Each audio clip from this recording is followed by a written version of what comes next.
Imagine standing on a beach at night, staring out at the ocean. The waves roll in, familiar and comforting, like the planet breathing.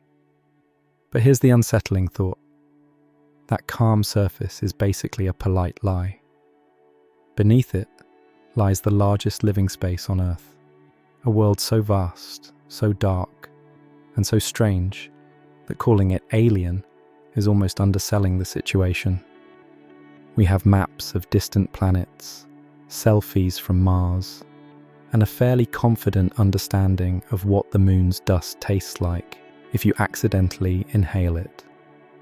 Yet the deep ocean, right here on Earth, remains mostly uncharted, quietly minding its business and judging us. If this quiet descent into the deep ocean abyss helps you unwind tonight, please like the video, subscribe to the Deep Sea Documentary channel, and leave a comment sharing when and where you're listening, so this calm science can reach more people who fall asleep to the ocean's depths. This is where the abyss begins, not just as a physical place, but as an idea. It is the ultimate reminder that despite satellites, supercomputers, and an internet that can deliver a pizza faster than you can regret ordering it, our own planet still holds enormous secrets. The deep ocean covers more than half of Earth's surface, and the majority of that space lies far beyond the reach of sunlight. It is not empty. It is not lifeless. It is simply very good at staying hidden, like the introvert of planetary ecosystems. For most of human history, the ocean was a boundary. Sailors crossed it, feared it, wrote dramatic poems about it, and occasionally fell into it, but they rarely imagined going down. The idea of descending into the ocean depths felt less like exploration and more like volunteering to be crushed by nature's most aggressive hug. So while we pointed telescopes outward and dreamed of the stars, the ocean quietly expanded beneath us, containing mountains taller than Everest, valleys deeper than the Grand Canyon, and ecosystems that operate on rules that seem almost unfairly strange. The irony is delicious. We romanticize space as the final frontier, yet the deep ocean is closer, bigger, and far more mysterious. Space is hostile, sure, but at least it's honest about it. The abyss, on the other hand, looks calm, inviting even, until you remember that a few hundred meters down, everything you associate with normal life politely leaves the building. Light fades, familiar reference points vanish, sound behaves oddly, and the concept of up and down becomes more of a suggestion than a rule. This hidden world has shaped life on Earth for billions of years without ever asking for attention. Long before humans existed, before trees or dinosaurs or anything that could reasonably complain about Mondays, life thrived in the ocean. The deep sea has been quietly experimenting with survival since the very beginning, running evolutionary trials in total darkness, while the surface world went through mass extinctions, like fashion trends. If Earth had a memory, the abyss would be its longest chapter, written slowly and in a language we are still learning to read. And yet, for something so important, we've barely peeked inside. Every expedition into the deep ocean feels less like visiting a place and more like interrupting a private meeting that's been going on for hundreds of millions of years. We drop down briefly, take notes, snap a few images, and then retreat back to the surface, blinking in the sunlight, trying to process what we just saw. The abyss does not chase us. It does not explain itself. It simply waits, confident that time is on its side. Which, to be fair, it absolutely is. What makes the deep ocean so compelling is not just what lives there, but how completely it challenges our assumptions about life itself. everything we think we know about survival gets rewritten. Size, speed, strength, even beauty take on new meanings when energy is scarce and the environment is unforgiving. The abyss is not a place for flashy success stories. It rewards patience, efficiency, and the ability to make the most out of almost nothing. It is a masterclass in doing more with less, delivered in total darkness. And perhaps that's why it feels so eerie. The deep ocean doesn't need us. It never has. It existed long before humans figured out fire, and it will likely persist long after our cities become interesting geological features. We explore it not because it needs saving or conquering, but because curiosity is one of the few traits that consistently gets our species into both trouble and discovery. The abyss is the ultimate curiosity test, a place that asks, how badly do you really want to know? So as we begin this journey into life far below, remember this. The deep ocean is not just a backdrop for strange creatures and spooky visuals. It is a living, breathing system that dominates our planet in size, influence, and mystery. We are guests here, brief visitors peering into a world that has no obligation to make sense to us. And as we descend, one chapter at a time, the abyss will slowly reveal its secrets, not all at once, but just enough to remind us how small, curious, and wonderfully unprepared we truly are. To understand the deep ocean, you first have to unlearn the idea that the sea is just a big swimming pool with commitment issues. The ocean is layered, stacked like a cosmic parfait, except instead of whipped cream and regret, it's made of water, physics, and rapidly fading sunlight. Our journey downward begins at the surface, where waves sparkle, photos get posted, and everything still feels friendly and familiar. But this friendliness has an expiration date, and it arrives much faster than most people expect. The top layer of the ocean is the sunlit zone, the place where light still rules the day. Here, sunlight pours in generously, scattering through the water and painting everything in shades of blue. This is the zone we know best, not because it is the most important, but because it is the most visible. If the ocean were a theatre, this would be the brightly lit lobby where everyone feels comfortable hanging around. But even here, the light is already changing. Water absorbs colours quickly, stealing reds first, then oranges, then yellows, until everything starts leaning heavily toward blue. It is a quiet warning that the sun's influence is limited, and it is on a very strict depth budget. As we descend further, the brightness begins to soften, like someone slowly dimming the lights during a dramatic movie scene. This is where the ocean transitions into what is often called the twilight zone, and the name is doing a lot of emotional heavy lifting. Sunlight still exists here, but it is weak, stretched thin, and increasingly ineffective. Shadows blur, shapes lose definition. The world becomes less about sight and more about suggestion. This is the point where sunlight starts checking its pockets, realizing it forgot something important, and seriously considers filing a missing persons report on itself. In the twilight zone, light no longer behaves the way we expect. It does not illuminate, it teases. Objects appear and disappear depending on angles and distance, and the ocean feels less like a place and more like a mood. The sun is still technically present, but only as a faint memory, a rumour passed down through photons that are frankly exhausted from the trip. If sunlight had emotions, This would be the stage where it sighs heavily and says, "I have done all I can." Continue downward, and eventually, even that faint glow gives up entirely.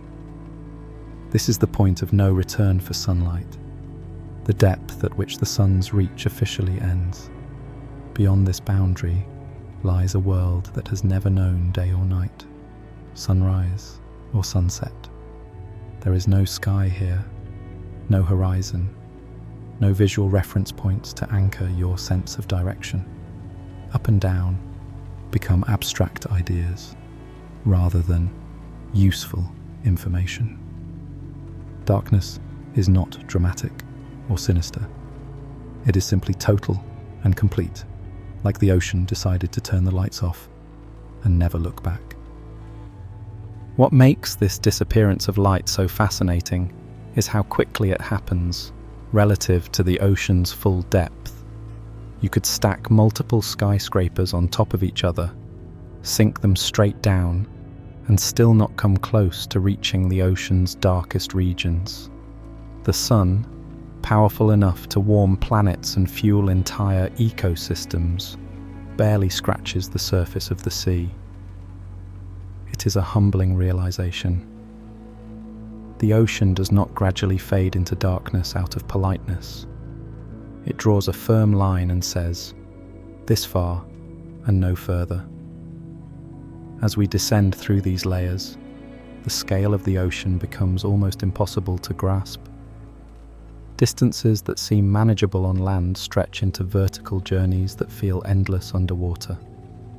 There are no landmarks, no mile markers, no reassuring signs telling you how far you have left to go. Just water, stretching downward in a continuous column, layer after layer, each one more detached from the surface world than the last. And yet this layered structure is not chaotic. It is organized, predictable, and governed by rules that never bend. No matter how curious we are, light behaves the way physics demands, not the way humans would prefer. The ocean does not care that we like visibility or that our eyes evolved under the sun. It simply exists according to its own logic, quietly reshaping the environment with depth alone. By the time sunlight is completely gone, you are no longer just deep. You are fundamentally separated from the surface world. The ocean above you acts like a thick, shimmering ceiling, blocking out the sun and sealing this realm off from everything familiar. This is the threshold where the deep ocean truly begins. Not because of a number on a depth gauge, but because light, the thing we rely on most, has officially abandoned the journey. And as we hover at this boundary, suspended between the last traces of glow and the endless dark below, one truth becomes clear. The deep ocean is not just deep in distance, it is deep in difference. Crossing into it is not a gradual transition, but a quiet, undeniable step into a world that operates on entirely different terms.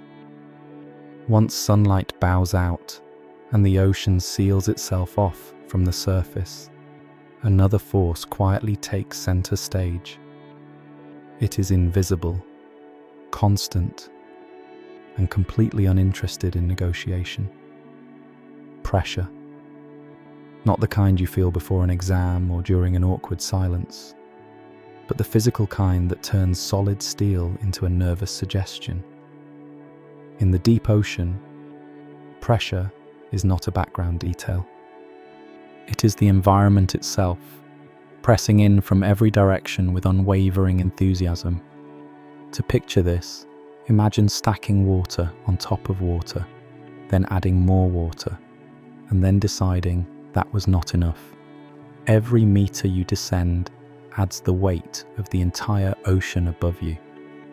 Unlike on land, where pressure mostly comes from one direction, deep sea pressure is democratic. It squeezes from all sides equally, leaving nowhere to hide and nothing to lean against. The deeper you go, the more water piles on, until the force becomes almost comically overwhelming. By the time you reach the abyss, you are dealing with pressure measured not in gentle increments, but in crushing totals. This is why every deep-sea fish lives its life as if it is permanently parked at the bottom of the world's most aggressive hydraulic press. There is no relief valve. There is no off switch. This force is always on, always pressing, always reminding everything down there that the ocean takes personal space very seriously. For humans, this kind of pressure is a deal breaker. Our bodies are designed for a narrow range of conditions, and the abyss exists far outside our comfort zone. Drop an unprotected human into this environment, and the results would be fast, dramatic, and very final. What makes deep-sea pressure so fascinating is that it does not crush things the way we instinctively imagine. Objects do not explode inward in a cartoonish implosion. Instead, pressure patiently overwhelms structures that are not built to handle it, forcing gases to compress, spaces to collapse, and materials to fail at the molecular level. It is slow, relentless, and unforgiving. The ocean does not rush. It simply waits, knowing the outcome is inevitable. For life in the abyss, this pressure is not an obstacle to overcome. It is a fact of existence. Every cell, every tissue, every movement has evolved under these conditions. Deep-sea organisms are not resisting pressure. They are built for it. Their bodies lack large gas-filled spaces that would collapse under force. Instead, they are composed of flexible tissues and fluids that match the surrounding pressure, allowing them to exist in perfect equilibrium with their environment. To them, this crushing weight is just normal. It is the default setting. This creates a strange paradox. Creatures that look delicate, ghostly, and fragile to us are actually incredibly resilient within their own world. They are not weak. They are specialized. Their entire biology is fine-tuned for a place where pressure would obliterate surface life instantly. But this specialization comes with a trade-off. Remove them from their high-pressure home and their bodies cannot cope. Bring them toward the surface, and the very adaptations that allow them to thrive below become liabilities. It is a reminder that strength is always relative to environment. Pressure also changes how materials behave. Chemical reactions shift. Proteins fold differently.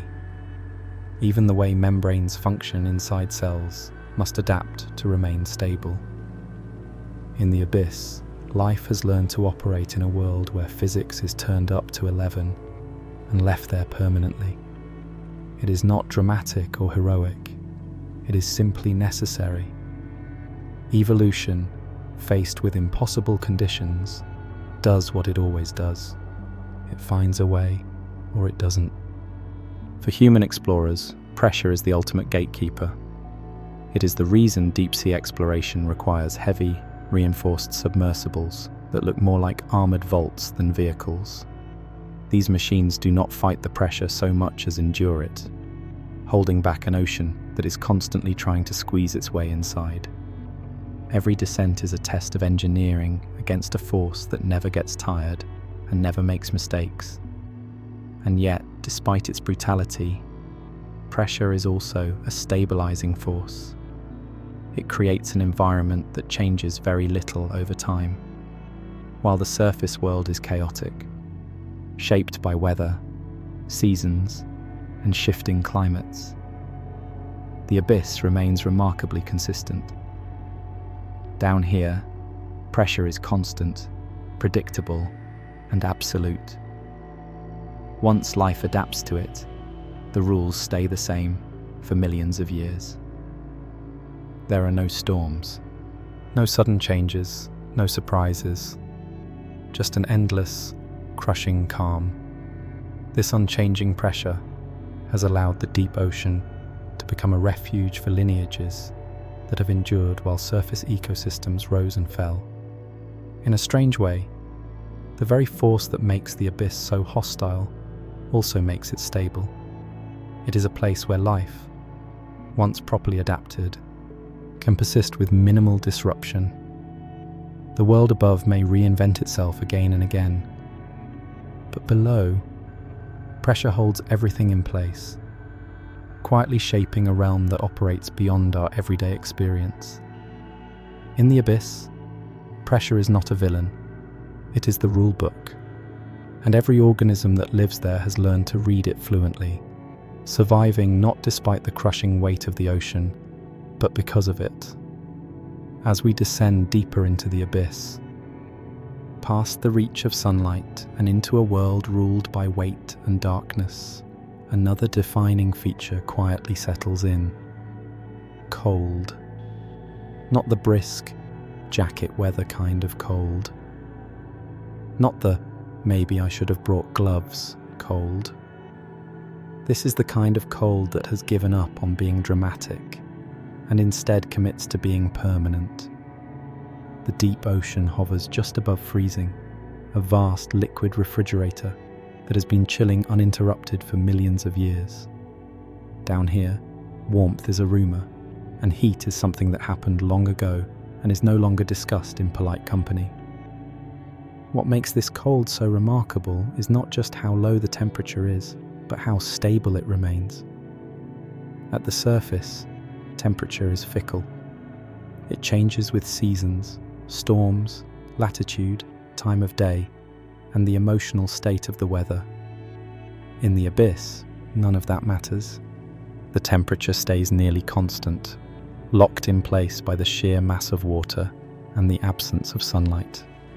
It is a thermal flatline, unwavering and indifferent.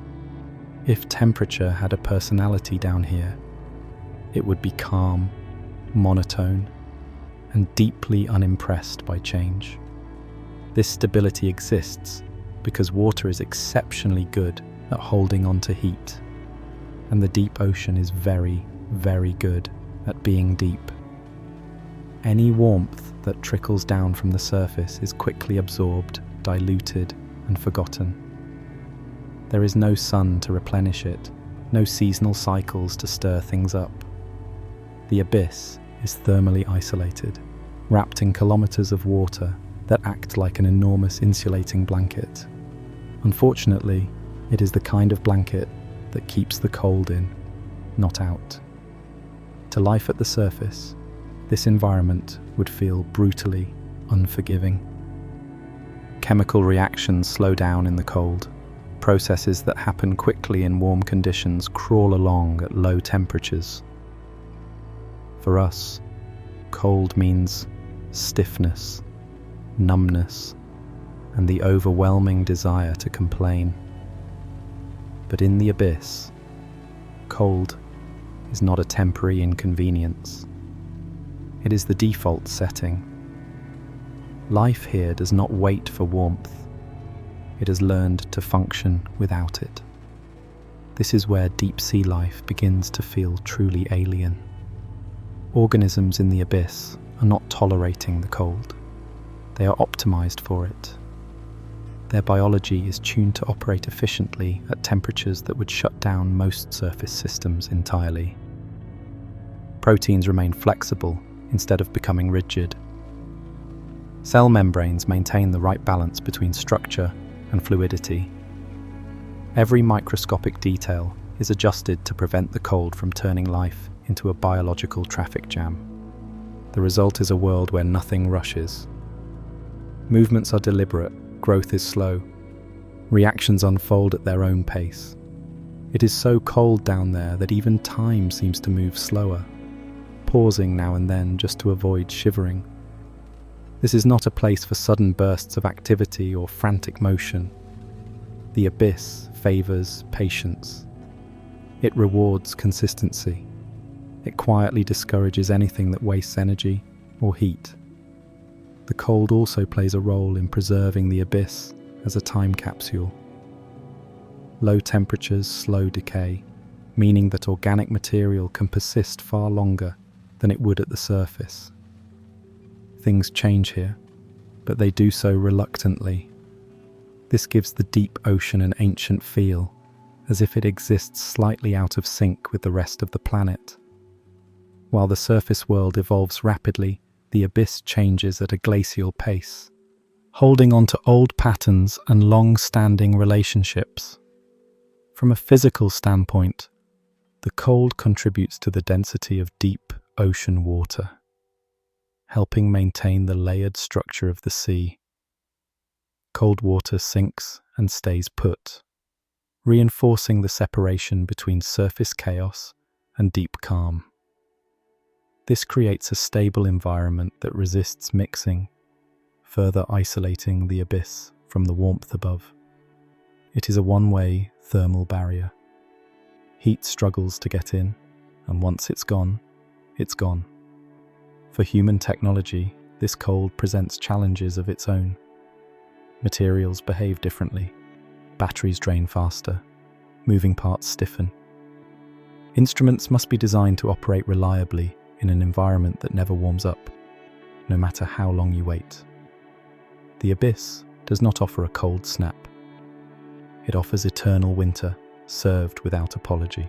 Yet despite all this, life persists, not explosively, not extravagantly, but steadily. The cold has shaped organisms into masters of efficiency, finely balanced systems that operate comfortably at the edge of freezing. There is no rush to evolve away from the cold, because there is nowhere warmer to go.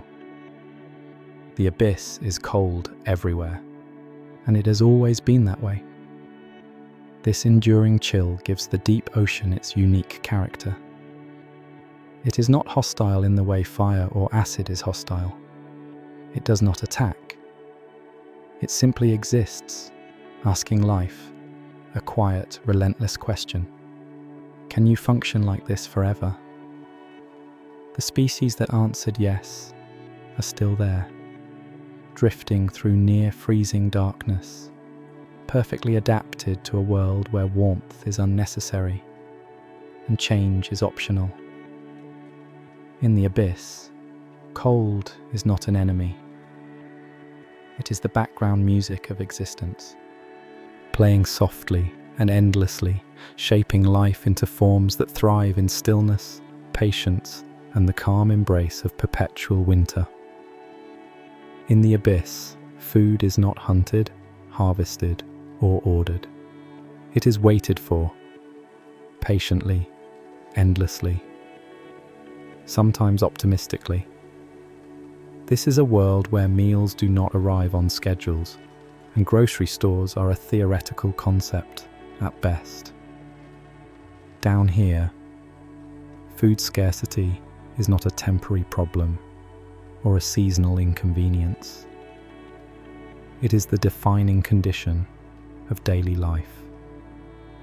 The abyss is vast, dark, and cold, and it produces almost nothing edible on its own.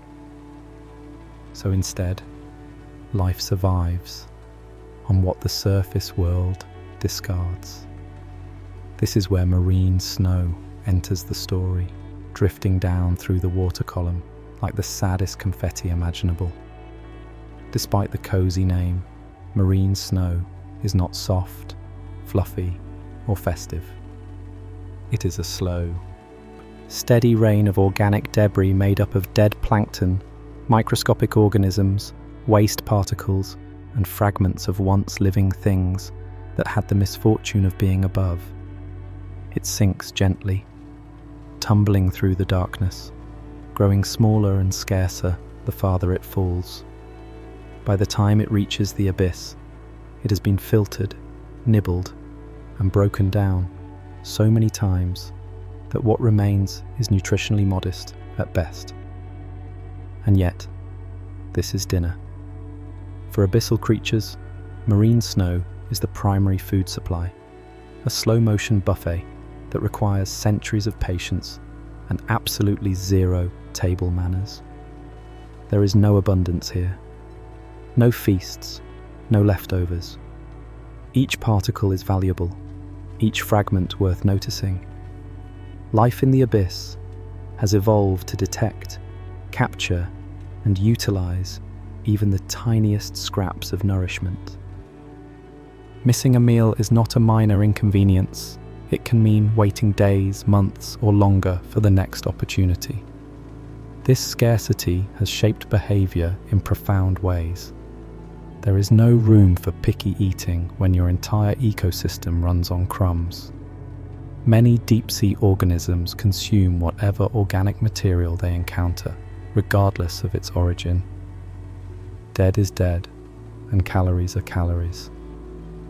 In the abyss, the concept of gross did not survive natural selection.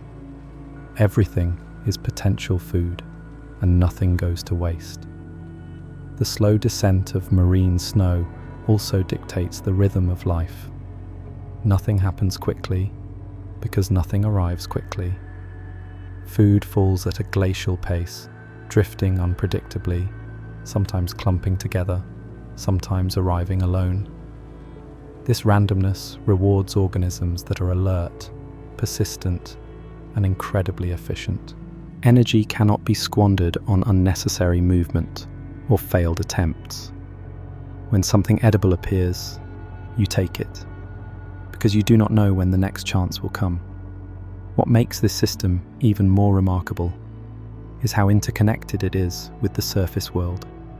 Events happening far above the abyss can influence life thousands of meters below. A plankton bloom at the surface, a sudden die-off, or a change in ocean conditions can alter how much marine snow eventually reaches the deep. The abyss may seem isolated, but it is quietly dependent on processes occurring in sunlit waters it will never see.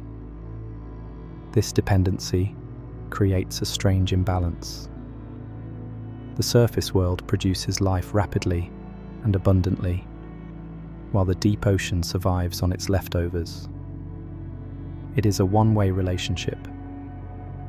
The abyss gives nothing back in terms of food, yet it supports ecosystems that have persisted for unimaginably long periods of time.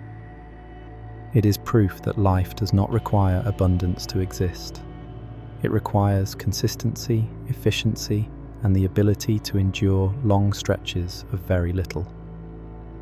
Scavenging plays a major role here, but it is not frantic or competitive. There are no feeding frenzies. When a larger piece of organic material does arrive, it becomes a temporary hotspot, drawing in organisms from the surrounding darkness. But even then, everything unfolds slowly. There is no rush, no panic. The abyss does not reward speed. It rewards showing up and sticking around. This scarcity has also influenced body design and behavior in subtle ways. Many organisms are adapted to stretch meals over long periods, extracting every possible bit of energy. Digestion can be slow and thorough.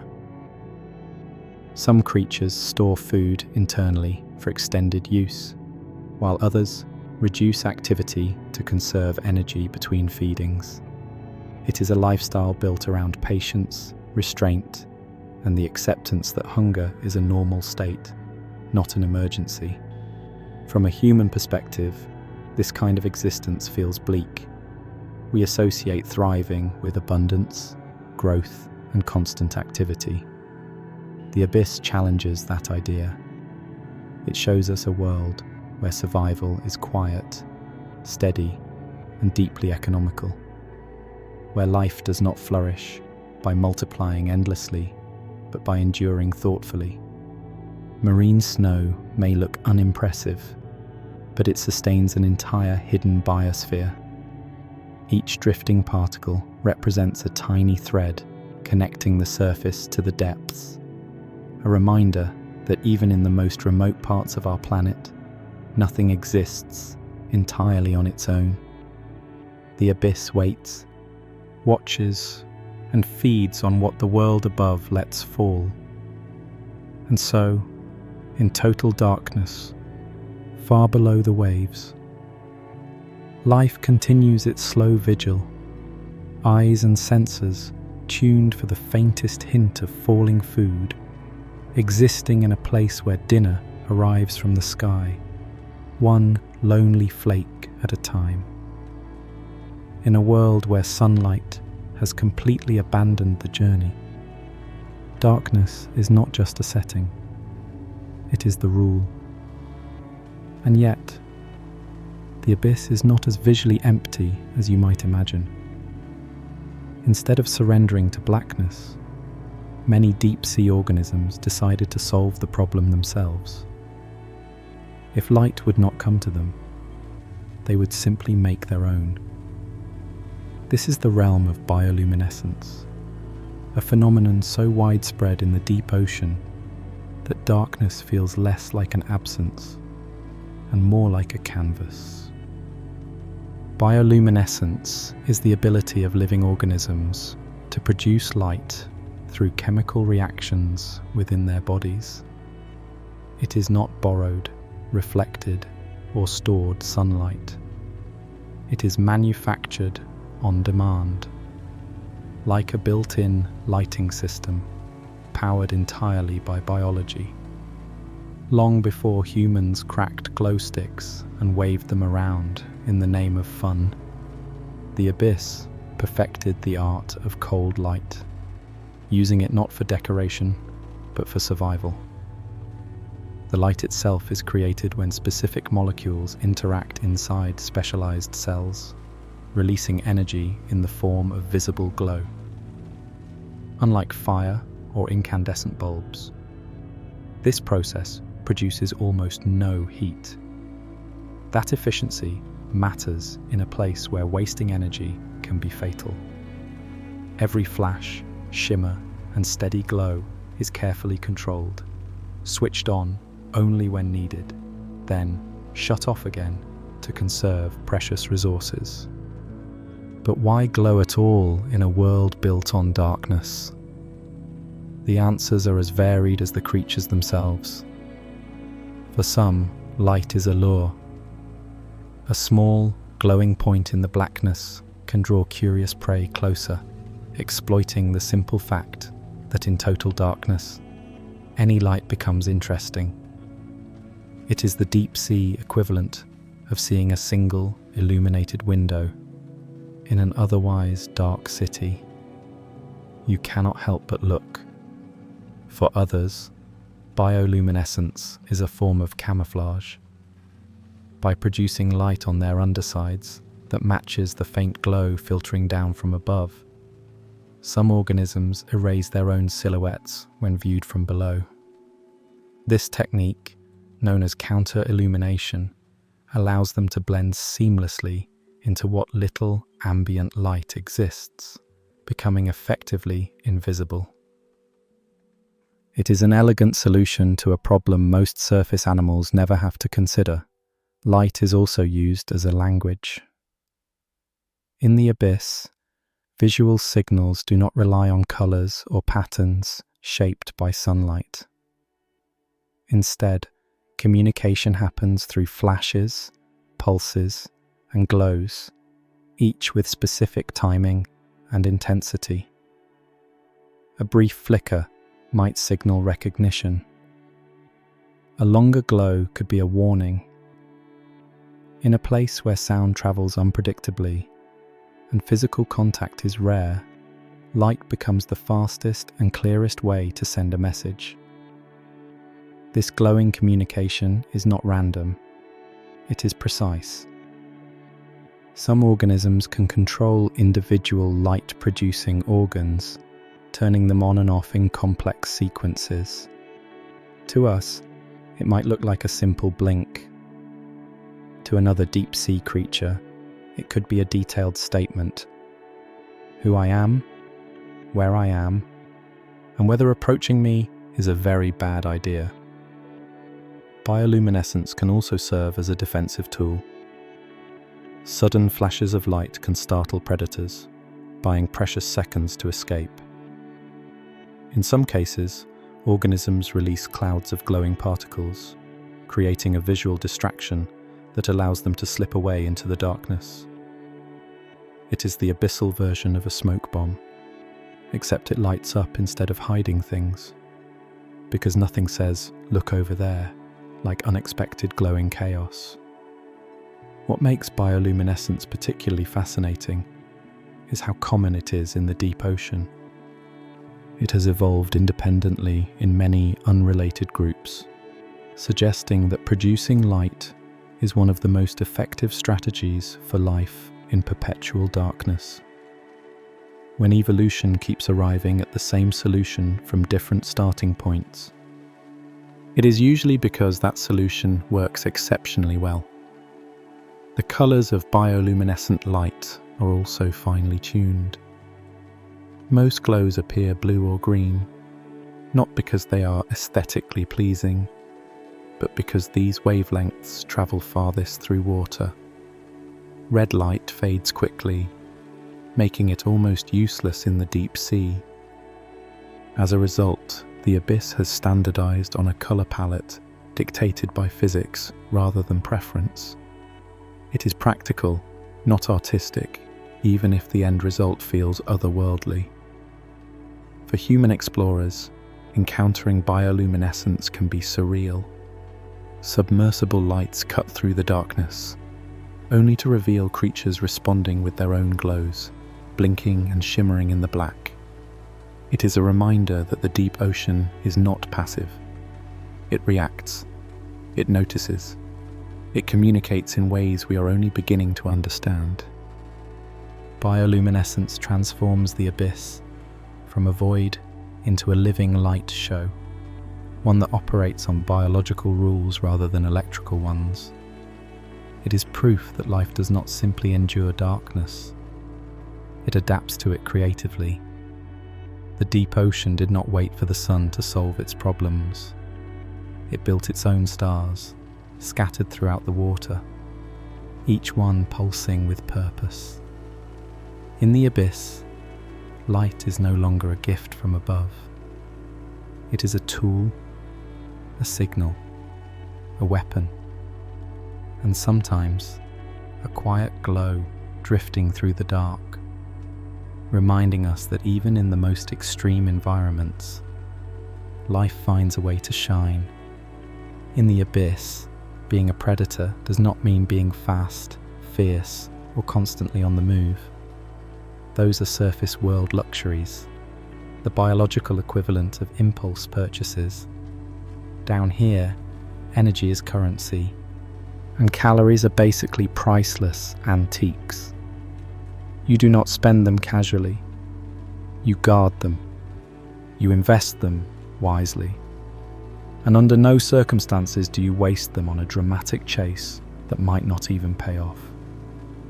Deep-sea predators live by one core rule: do as little as possible until it really, truly matters.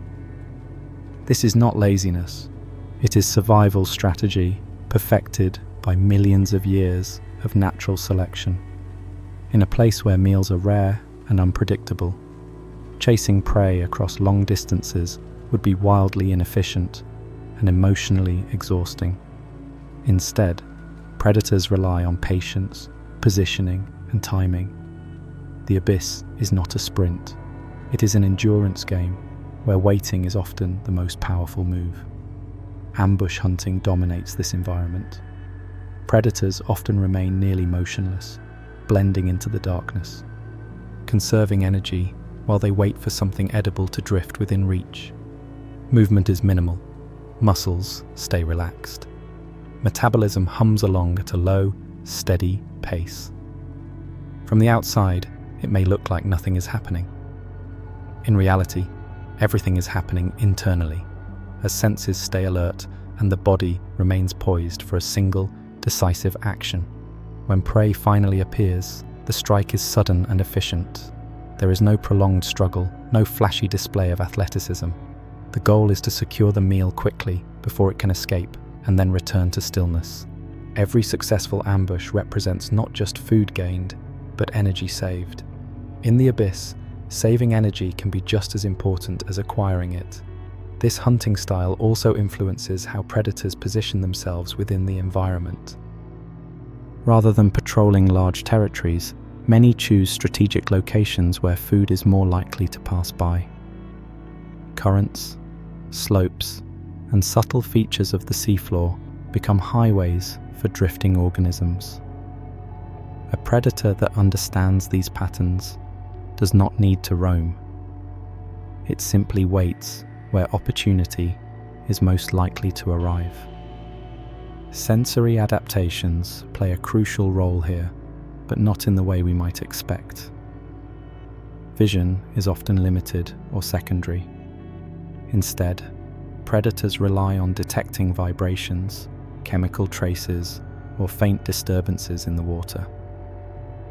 In total darkness, the ability to sense movement or changes in the surrounding fluid can mean the difference between eating and going hungry for weeks. The abyss trains its hunters to notice the smallest signals because those signals are often all they get. The slow pace of life also means that mistakes are costly. A failed strike is not just disappointing, it is expensive. The energy spent attempting a capture may not be easily replaced. As a result, deep-sea predators tend to strike only when the odds are strongly in their favor. There is no room for impulsive behavior or overconfidence. Precision beats enthusiasm every time. This approach to predation has shaped body forms and behaviors in subtle ways. Many predators appear elongated, flexible, or loosely structured, allowing them to remain still without expending energy. Some have jaws and feeding mechanisms designed to secure prey quickly and efficiently, minimizing struggle. Everything about their design reflects a lifestyle where efficiency is the highest virtue. Interestingly, this does not make the abyss a peaceful place. Predation is constant, but it is quiet. There are no dramatic chases or explosive bursts of activity lighting up the water. Instead, life and death unfold in silence, often unnoticed by anything else nearby. The darkness absorbs the event, and the ecosystem continues on without pause. From a human perspective, this can feel unsettling. We are used to predators that announce themselves through speed and power. The deep ocean offers a different model, one where success comes from restraint, patience, and the ability to wait without knowing when the wait will end. It is a reminder that dominance in nature does not always look dramatic. Sometimes it looks like doing absolutely nothing until the perfect moment arrives. This strategy also reinforces the overall stability of the abyss. With few organisms burning energy unnecessarily, the ecosystem maintains a delicate balance. Predators do not overhunt because they cannot afford to. Prey species persist not because they are fast, but because encounters are rare. It is a system built on scarcity, where every interaction carries weight and nothing happens by accident. In the end, deep-sea predators embody the philosophy of their environment. They do not rush. They do not chase. They wait. In a world where food falls slowly from above and darkness stretches endlessly in every direction, patience is not just a virtue, it is the most powerful weapon of all. If the deep ocean ever hosted a beauty pageant, it would be unconventional. Down here, symmetry is optional, proportions are suggestions, and elegance has been aggressively deprioritized. The abyss is filled with creatures that look like they were designed by someone who skimmed the rulebook and then spilled ink on the blueprints. Oversized mouths, stretched bodies, needle-like teeth, and expressions that seem permanently shocked are not accidents. They are solutions. In the abyss, appearance is shaped almost entirely by function. There is no sunlight to show off colors, no dense crowds to blend into, and no reason to waste energy on decorative features. What matters is whether your body helps you survive long enough to reproduce. And in a place defined by uncertainty, extreme shapes often work better than familiar ones. Looking terrifying is not a personality flaw here. It is a survival strategy with excellent reviews. Oversized mouths are one of the most striking examples. Many deep-sea organisms have mouths that seem far too large for their bodies, opening wide enough to swallow prey nearly their own size. This is not gluttony, it is practicality. When food is rare and unpredictable, you cannot afford to be picky. Passing up a meal because it looks a bit large would be a catastrophic life choice. A big mouth means opportunity. Whatever drifts close enough becomes a viable option. These mouths are often paired with flexible jaws and expandable stomachs, allowing organisms to accommodate meals that would be physically impossible for surface creatures. The body stretches, rearranges, and adapts around the food, turning what looks like an awkward design into an elegant solution. In the abyss, success is measured not by how sleek you look, but by how adaptable you are when opportunity appears. Teeth follow the same logic. Instead of neat rows designed for chewing, deep-sea teeth are often long, sharp, and angled inward. Their job is not to process food, but to secure it. Once prey is caught, escape becomes very difficult. There is no need for grinding or slicing when swallowing whole is the preferred option. These teeth are less about dining etiquette and more about insurance policies. Body shapes, too, reflect this environment of extremes.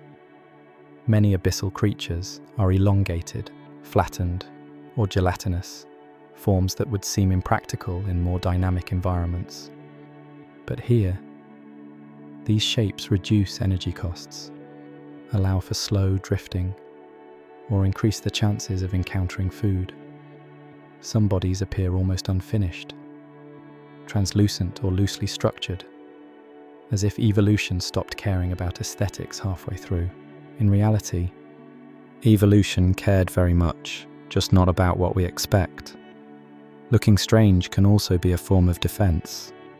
In a world of darkness and uncertainty, unfamiliar shapes can be intimidating.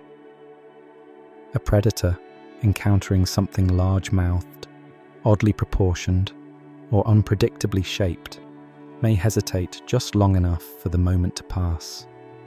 Confusion buys time, and time is valuable. The abyss does not reward familiarity. It rewards unpredictability. Some body designs maximize sensory input rather than movement or strength. Extended appendages, trailing filaments, or exaggerated features increase surface area and improve the ability to detect changes in the surrounding water. These shapes may look excessive, but they serve as early warning systems in a place where reacting too late can mean missing the only meal you will see for a very long time. The absence of light also frees evolution from visual constraints. On the surface, animals often evolve to look a certain way because of visibility, camouflage, or attraction. In the abyss, nobody is admiring your profile. Visual appeal does not matter when most interactions happen in darkness. This allows forms to drift far from anything we recognize, creating creatures that seem more imagined than evolved.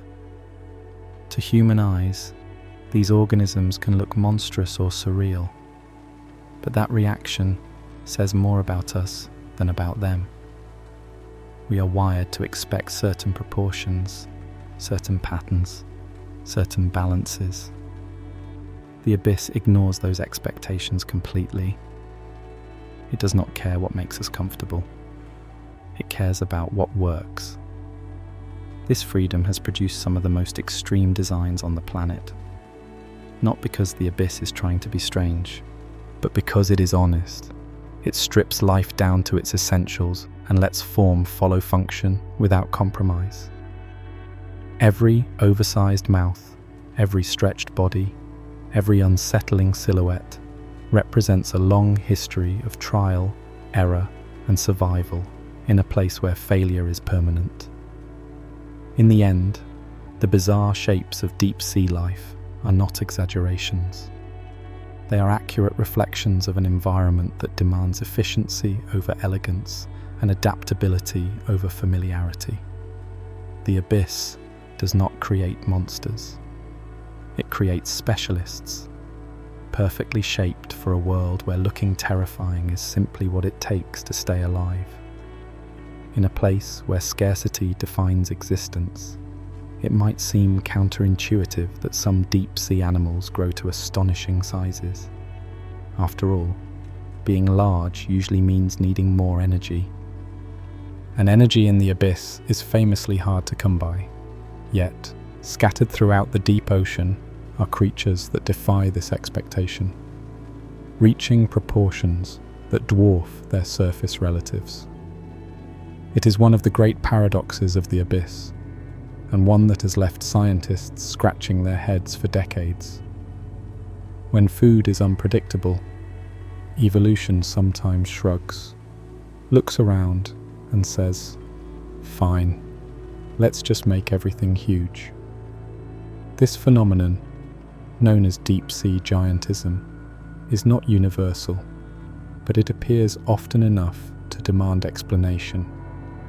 To understand why size can be an advantage down here, we have to stop thinking of bigger as simply hungrier. In the deep ocean, being large changes how an organism interacts with its environment in subtle but powerful ways. Size becomes a strategy, not a luxury. One of the key benefits of growing large is energy efficiency over time. Bigger bodies tend to lose heat more slowly and can operate at a lower relative metabolic rate than smaller ones. While a large animal may need more food overall, it does not necessarily need food as frequently. In a world where meals arrive sporadically, the ability to go long stretches between feedings is a significant advantage. A larger body can act like a living battery, storing energy and rationing it carefully until the next opportunity arrives. Size also influences how organisms encounter food. In the abyss, much of what is eaten drifts rather than runs. A larger body presents a bigger target, increasing the chances of intercepting falling organic material or slow-moving prey. It is not about speed or agility. It is about being in the right place and having enough physical presence to capitalize on rare events. When food comes to you, being bigger means you are more likely to catch it. There is also safety in size. While the deep ocean has predators, encounters are relatively infrequent compared to the surface. Growing larger can reduce the number of potential threats simply by exceeding what most predators can handle. In an environment where escape options are limited, discouraging attacks in the first place is a sensible approach. Size sends a message: this is not an easy meal. Giantism can also be influenced by the chemical and physical conditions of the deep sea. Cold temperatures and stable environments can slow development, but extend lifespans, allowing organisms more time to grow. With fewer environmental disruptions and less competition, some species can afford to invest in long-term growth rather than rapid reproduction. The abyss is patient, and so are its giants. Importantly, not all deep-sea giants are active hunters. Many are slow-moving, deliberate, and almost meditative in their behavior. Their size does not translate to aggression or dominance in the way we might expect. Instead, it reflects a strategy built around endurance and presence. They are not chasing the ecosystem, they are waiting for it. From a human perspective, deep-sea giantism feels eerie because it flips our expectations. We are used to associating large size with abundant resources and dynamic environments. The abyss offers neither, yet it still produces giants. This contradiction highlights how different the deep ocean truly is. The rules we assume are universal turn out to be highly situational. It is also worth noting that giantism does not happen everywhere in the deep sea, nor does it affect all groups equally. It emerges where conditions allow, shaped by evolutionary pressures that reward size under specific circumstances. This selective appearance makes it even more fascinating. A reminder that evolution is not following a single script, but improvising constantly based on local conditions. For scientists, these oversized inhabitants provide valuable insight into how life adapts to extremes. Studying them helps reveal how metabolism, growth, and energy use can be reshaped by environment. They challenge our assumptions about biological limits and demonstrate that life can thrive in forms we might never predict. In the end, deep-sea giantism is not about excess. It is about adaptation. It is a response to unpredictability, scarcity, and stability all at once. When food is rare, but the environment is steady, growing large can be a surprisingly sensible solution. The abyss did not choose size out of extravagance. It chose it because, under crushing darkness and endless waiting, sometimes the best answer is simply to be big enough to endure. Life in the abyss is not just about surviving crushing pressure, freezing temperatures, and relentless scarcity. It's also about making more life, a challenge that would make even the most committed surface dweller consider online dating. Reproduction in the deep ocean is tricky. Partners are few and far between, encounters are fleeting, and the sheer scale of darkness makes finding a suitable mate a task that seems almost designed to frustrate. In this environment, traditional courtship rituals, the displays, dances, and elaborate colour shows of shallow water species are completely impractical. The abyss demands efficiency and ingenuity. In other words, it has rewritten the rules of romance entirely. For many deep-sea species, encounters with potential mates are so rare that evolution has found some extreme solutions. Some creatures, like the famous anglerfish, take the concept of commitment to an absurd extreme. When a male finds a female, he doesn't just court her, he latches on permanently, fusing his body to hers. Over time, his body essentially becomes an appendage, living off her nutrients and providing sperm whenever she is ready. It is the ultimate till death do us part scenario, and it solves the problem of finding a mate in a world where the odds of bumping into another are vanishingly small. Dating in the abyss is difficult, but apparently permanent fusion works. Other strategies involve extreme mobility or sensory specialization. Males of some species are smaller and more streamlined than females, optimized to roam the darkness in search of a partner. Their bodies are built for detection and speed, relying on chemical signals, vibrations, and even faint bioluminescent cues to locate a mate. When contact is made, reproduction is quick and purposeful. There is no time for hesitation or ceremony. In the abyss, efficiency is the ultimate aphrodisiac. Females, meanwhile, often produce large numbers of eggs to maximize the chances that at least some will survive. Given the unpredictability of encounters, the deep ocean is not forgiving, and waiting too long can mean the difference between passing on your genes and becoming a biological footnote. Eggs and larvae may drift with currents for months or even years, slowly descending through the water column, surviving on minimal nutrients, and eventually reaching areas where conditions allow growth. Patience, once again, is central to life down here. Some species take reproduction to the level of outright improvisation. Hermaphroditism, having both male and female reproductive organs, appears in certain deep-sea organisms, allowing any two individuals to mate, regardless of sex. In a world where every encounter is precious and rare, eliminating the need to find a partner of the opposite sex increases reproductive success dramatically. Flexibility becomes a form of survival. In addition, bioluminescence sometimes plays a role in courtship. Certain species use flashes of light to signal readiness, location, or identity, creating a visual language that compensates for the absence of sound cues or touch. This is a subtle form of communication, adapted to an environment where long-distance interaction is difficult and encounters are brief.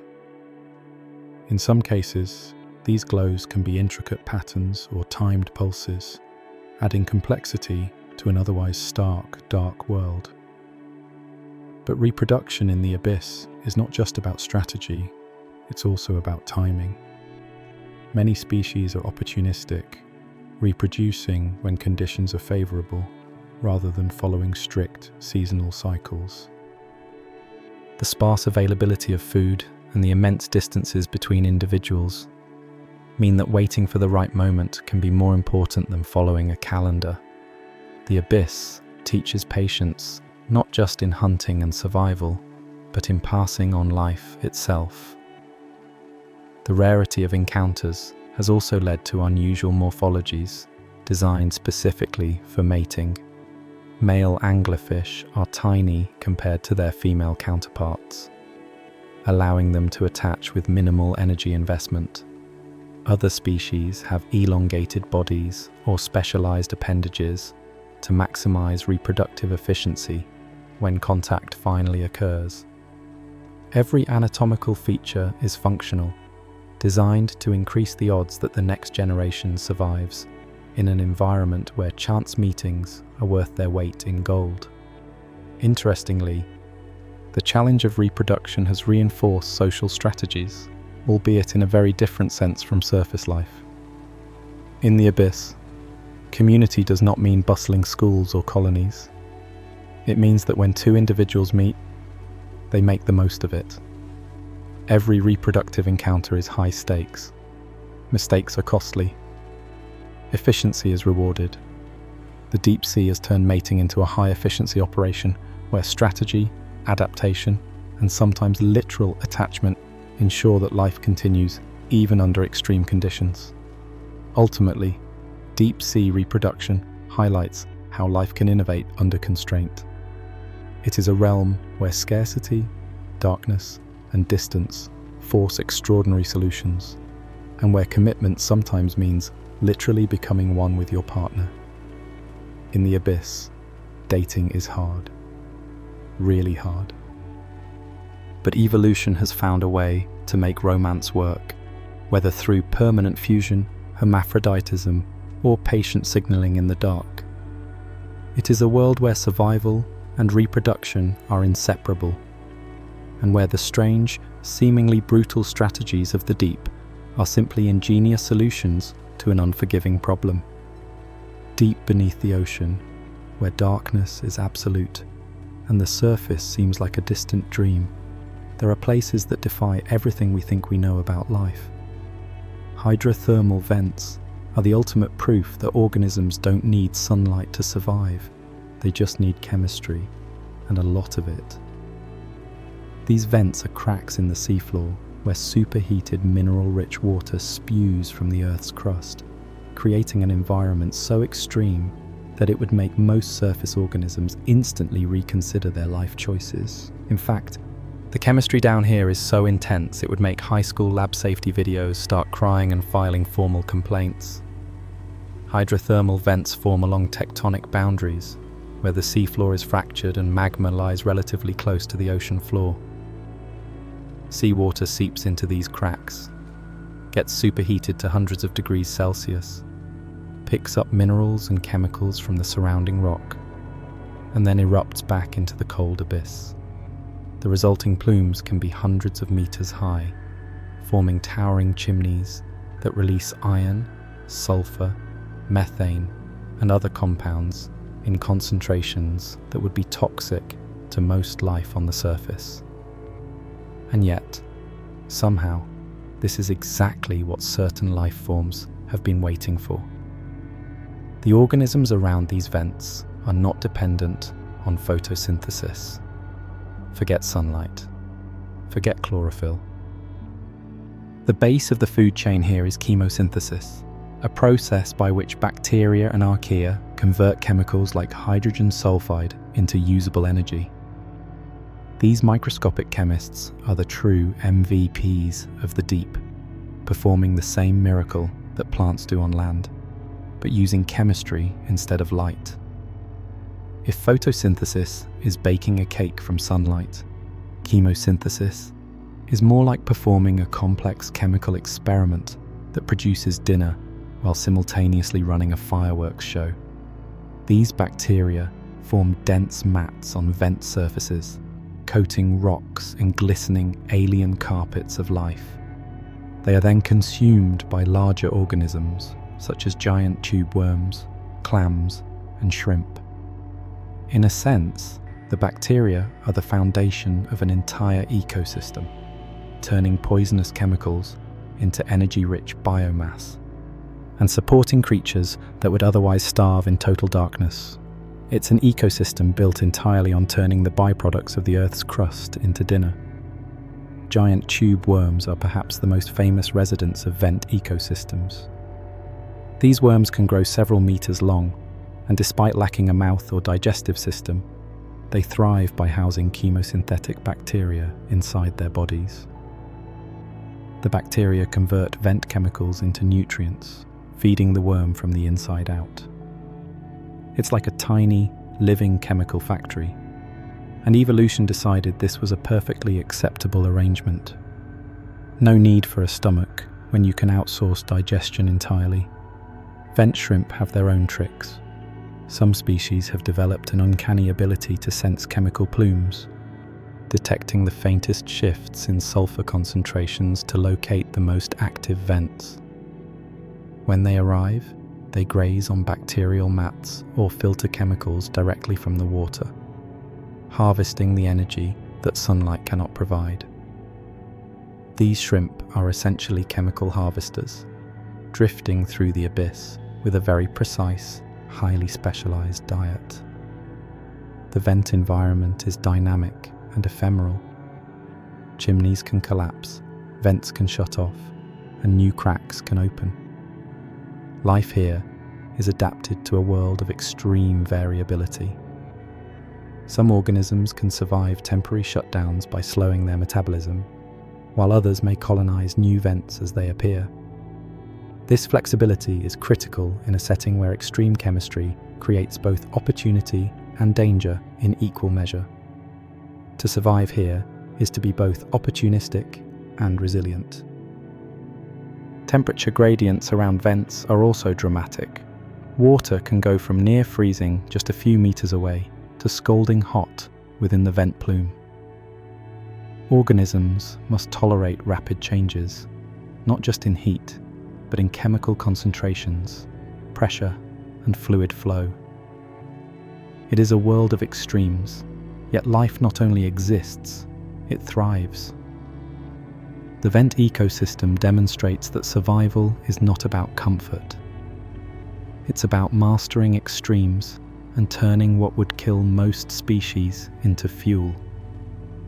Hydrothermal vents also create localized biodiversity hotspots. In a dark, resource-scarce environment, these vents act as oases, attracting a wide range of species that converge to exploit the chemical feast.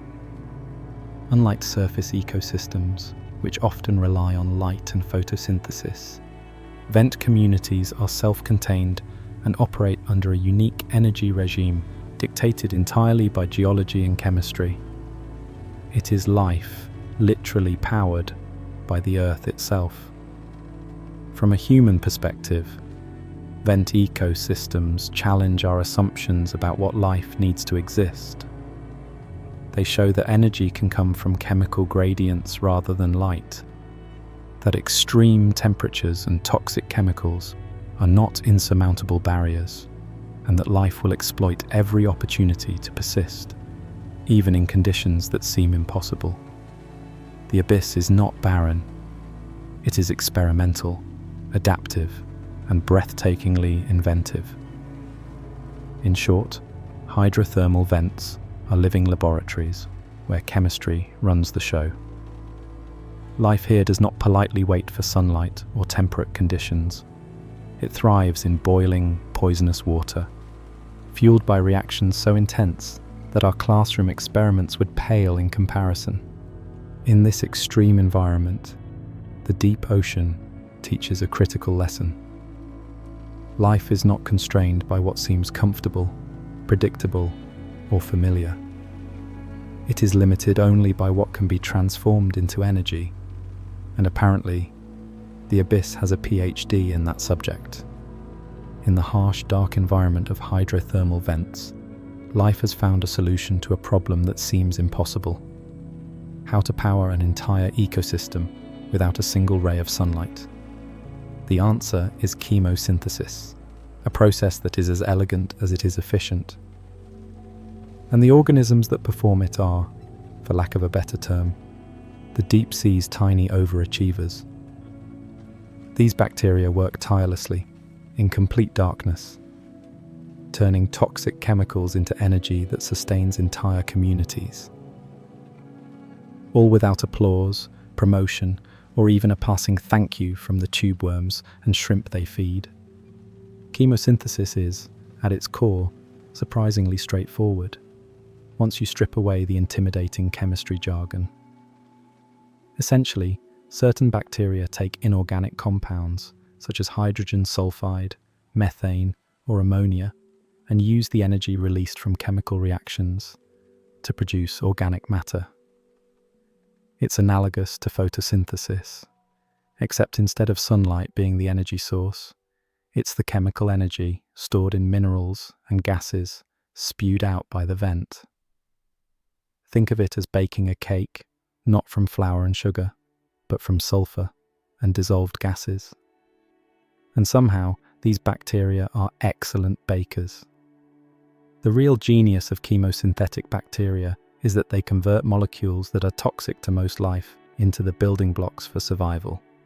Hydrogen sulfide, for instance, smells like rotten eggs and would poison humans in seconds. For vent bacteria, it's breakfast, lunch, and dinner all in one. By oxidizing these compounds, they release energy that drives the creation of sugars and other essential molecules.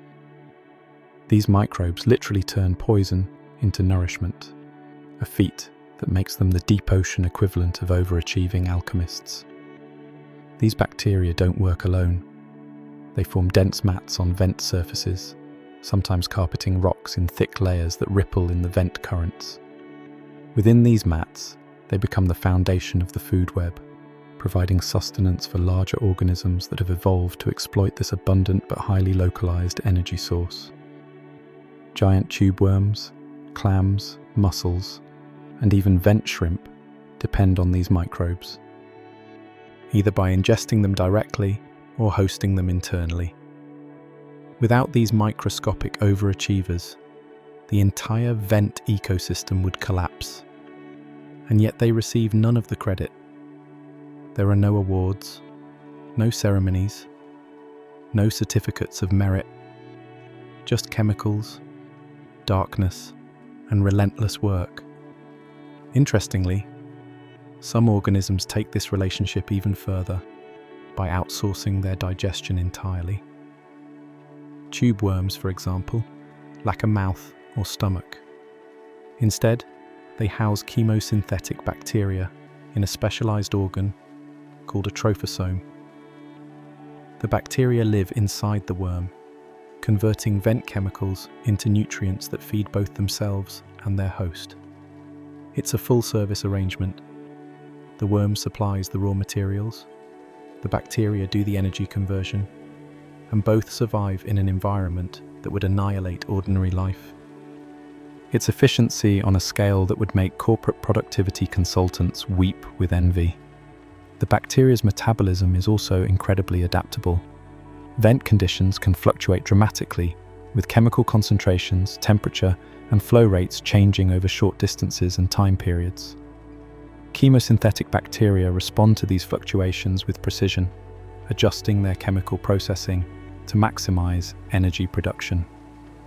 In a world where inefficiency can mean death, these tiny microbes have perfected the art of working smarter, not harder, though in reality, they are doing both simultaneously, 24/7, in the pitch black. Despite the darkness and toxicity, chemosynthetic bacteria are not just surviving, they are thriving. They reproduce, spread, and maintain dense populations, forming a living carpet that supports entire ecosystems. Their existence illustrates a critical principle of life in extreme environments. Success often comes not from speed or strength, but from relentless consistency and mastery of a niche. These bacteria have claimed a corner of the planet that few others can even approach, and they dominate it quietly, without spectacle or fanfare. From a human perspective, chemosynthesis challenges our assumptions about the energy requirements for life. We tend to think that light is essential, that plants, sunlight, and photosynthesis are the foundation of ecosystems. In vent communities, energy comes from reactions that seem exotic to us, but to these microbes, it is ordinary, routine, and dependable. It is a reminder that life is remarkably flexible, able to exploit whatever energy is available, no matter how unconventional it may seem. Furthermore, chemosynthesis demonstrates the power of collaboration in evolution. These bacteria do not merely survive on their own. They form the backbone of relationships with other species. The vent ecosystem depends on this microscopic labor force, yet the bacteria operate without recognition, entirely self-motivated by chemical energy. In a way, they embody the ultimate unsung heroes, essential to the community, invisible to most observers, and working continuously under conditions that would make humans give up in despair. Ultimately, chemosynthetic bacteria are the engines of vent ecosystems. Their tiny bodies carry the enormous responsibility of converting raw chemicals into life-sustaining energy. They thrive in darkness, survive on toxins, and support an entire network of creatures. And they do it all without a hint of appreciation. In the abyss, these microbes are the ultimate overachievers, working tirelessly, invisibly, and brilliantly, proving that even in the most extreme environments, life can find a way to create abundance from the harshest conditions. In the depths of the abyss, where food is rare, darkness is absolute, and the ocean above rarely sends anything useful down. Scavengers are the unsung recyclers of the deep. If the abyss were a city, these creatures would be the sanitation workers who somehow turn trash into treasure, ensuring that every last fragment of organic material gets another chance to sustain life. Nothing goes to waste in this world, because a scrap that might seem insignificant to us is treated like winning the lottery by someone who hasn't eaten in months. Scavenging in the deep ocean is a high-stakes profession. When an organism dies, or a large meal drifts down from the surface, it can trigger a feeding frenzy, though the term frenzy in the abyss is relative. Energy efficiency still rules. Scavengers often work quickly and precisely, assessing, tearing apart, and consuming whatever organic matter comes their way without wasting a single calorie on unnecessary movement. Each bite is critical, each decision matters. There is no room for gluttony, overindulgence, or hesitation. Some of the most iconic scavengers are the giant amphipods and deep-sea crabs. These creatures are perfectly adapted to detect a meal from astonishing distances, Chemical cues, subtle vibrations, and pressure differences allow them to sense a carcass from hundreds of meters away, sometimes even across currents. Once detected, the scavenger approaches with single-minded determination, ready to capitalize on what is essentially a very slow, very rare feast. For these animals, every arrival of food is a cause for celebration, and missing an opportunity is a costly mistake. Whales and large fish that die and sink to the abyss floor, often referred to as whale falls, become miniature ecosystems in themselves. When a massive carcass lands on the seafloor, it is like dropping a feast into a desert. Scavengers of all sizes converge, tearing away flesh, breaking down tissue, and gradually redistributing nutrients. Even the bones are not left untouched. Specialized bacteria and worms extract minerals and lipids, leaving nothing behind. In this world, decomposition is not a passive process. It is a critical, organized event that sustains life for years or even decades after the initial arrival. Smaller scavengers, including worms, amphipods, and certain crustaceans, take advantage of leftovers and micro-organic material. Every fragment of organic matter, no matter how tiny, is carefully harvested. Nothing is wasted. These creatures have evolved to digest low-nutrient food efficiently, extracting every available calorie from decaying tissue. In the abyss, even a fragment that would seem trivial to us is a survival boon. Miss it, and it could mean starvation for weeks. The scavenger ecosystem also demonstrates an intricate balance. While the arrival of a large carcass may attract numerous species, competition is largely moderated by energy economics. Individuals focus on efficiency rather than aggression.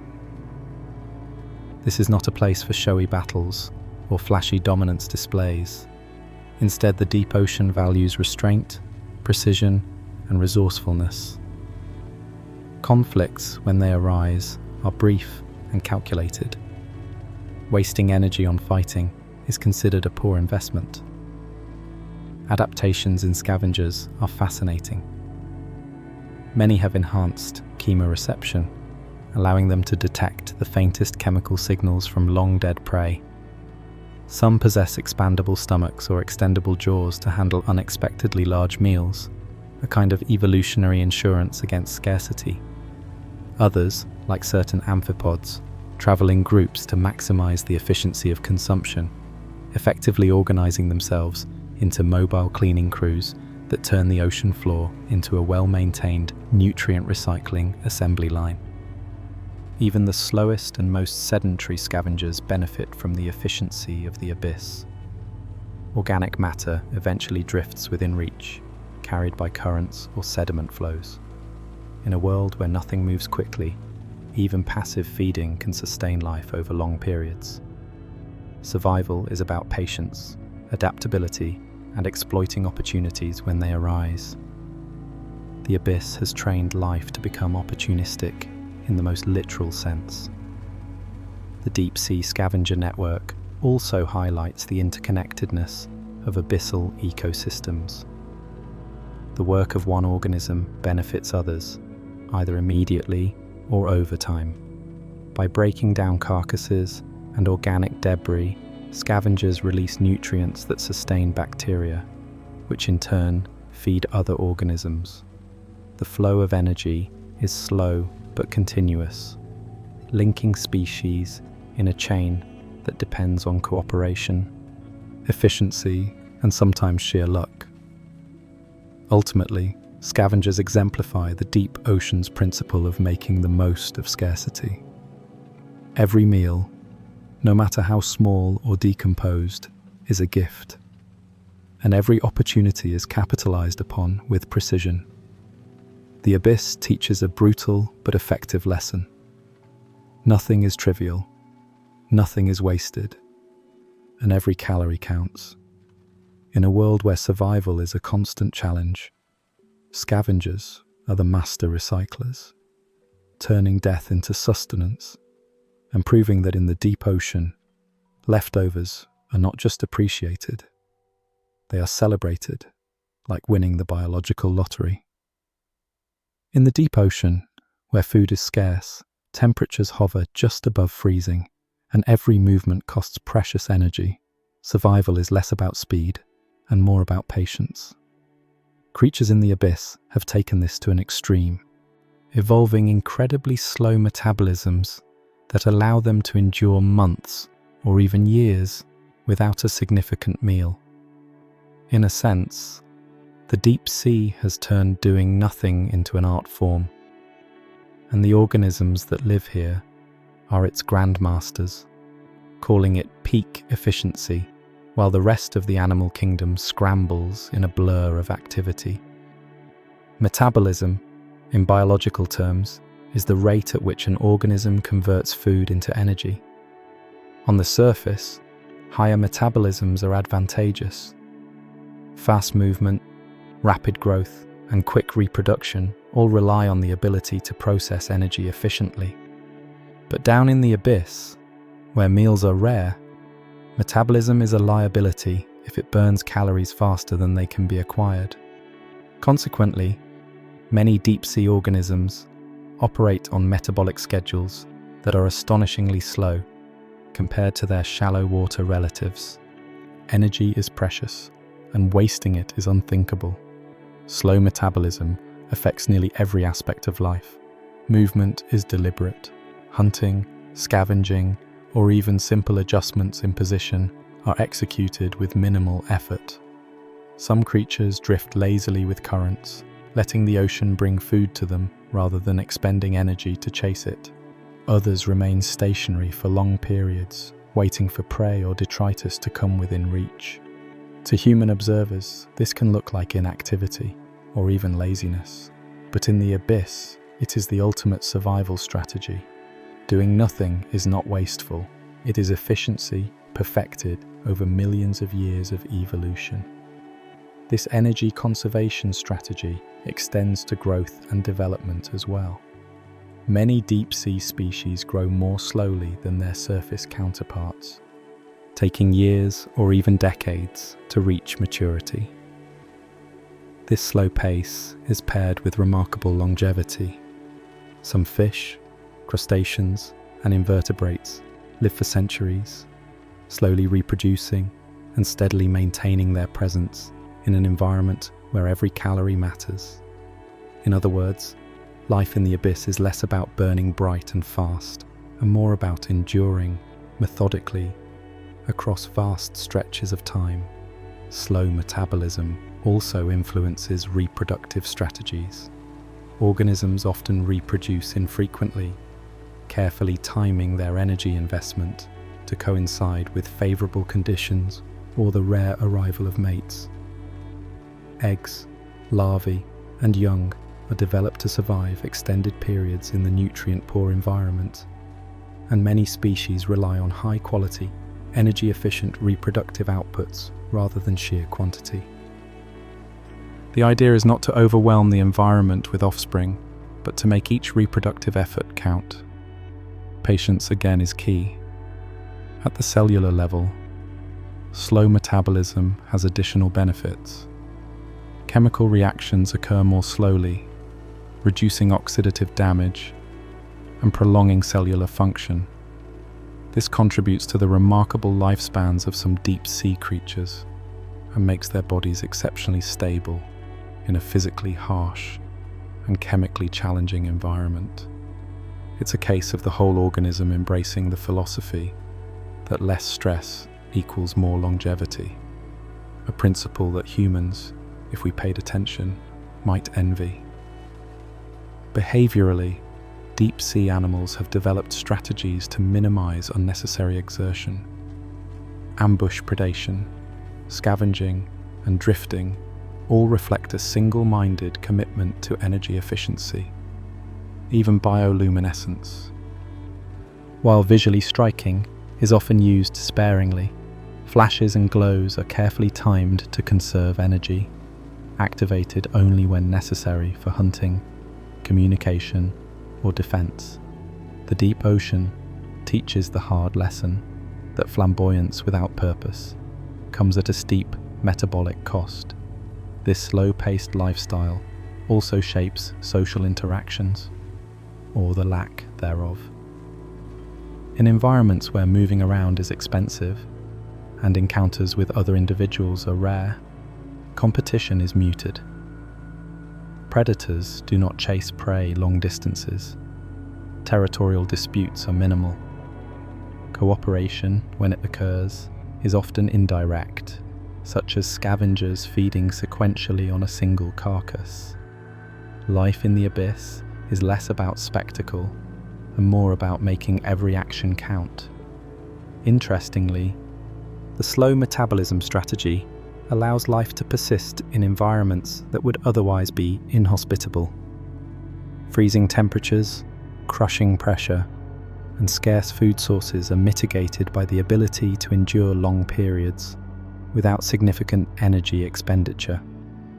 It is a way of stretching resources, extending lifespan, and maintaining stability in a highly unpredictable world. In many ways, the deep sea has optimized survival, not by working harder, but by doing far less than any surface creature would ever consider. Ultimately, the abyss teaches a profound lesson about adaptation. Efficiency does not mean rapid growth, high activity, or constant motion. It means aligning energy expenditure with availability, embracing patience, and moving deliberately only when necessary. Deep sea creatures have mastered this philosophy, transforming stillness into a survival tool and longevity into an evolutionary strategy. In short, the abyss is full of masters of doing nothing, and they wear it proudly. Their slow metabolism, careful energy management, and deliberate pacing are not flaws. They are the deep sea's blueprint for thriving, where activity is expensive and food is precious. In the world below the waves, peak efficiency is not measured by speed or productivity. It is measured by patience, endurance, and the ability to make absolutely nothing work spectacularly well. In the abyss, darkness is absolute. Sunlight disappears within a few hundred meters, leaving a world where blackness dominates every direction. For most surface animals, this would be a catastrophic handicap. Vision is crucial for navigation, hunting, and avoiding predators. But deep sea creatures have evolved to thrive in this perpetual night, developing a suite of enhanced senses that make eyesight optional. In fact, some of them are so finely tuned to the vibrations, chemical cues, and pressure changes around them that they might detect someone blinking from 3 miles away, though thankfully, no one is actually there to annoy them. The most important adaptation to life in darkness is heightened mechanosensation, the ability to detect vibrations and movements in the surrounding water. Water is an excellent medium for transmitting vibrations, and deep-sea organisms have evolved specialized structures to perceive even the faintest disturbances. Hair-like cilia, lateral lines, and other sensitive organs allow them to sense approaching predators or drifting prey long before visual contact is possible. Essentially, the deep ocean is experienced through touch at a distance, where feeling the water is as informative as seeing it. Chemoreception is another critical tool. Deep-sea creatures can detect chemical traces left by other organisms, such as the scent of food, pheromones signaling potential mates, or warning chemicals released by nearby predators.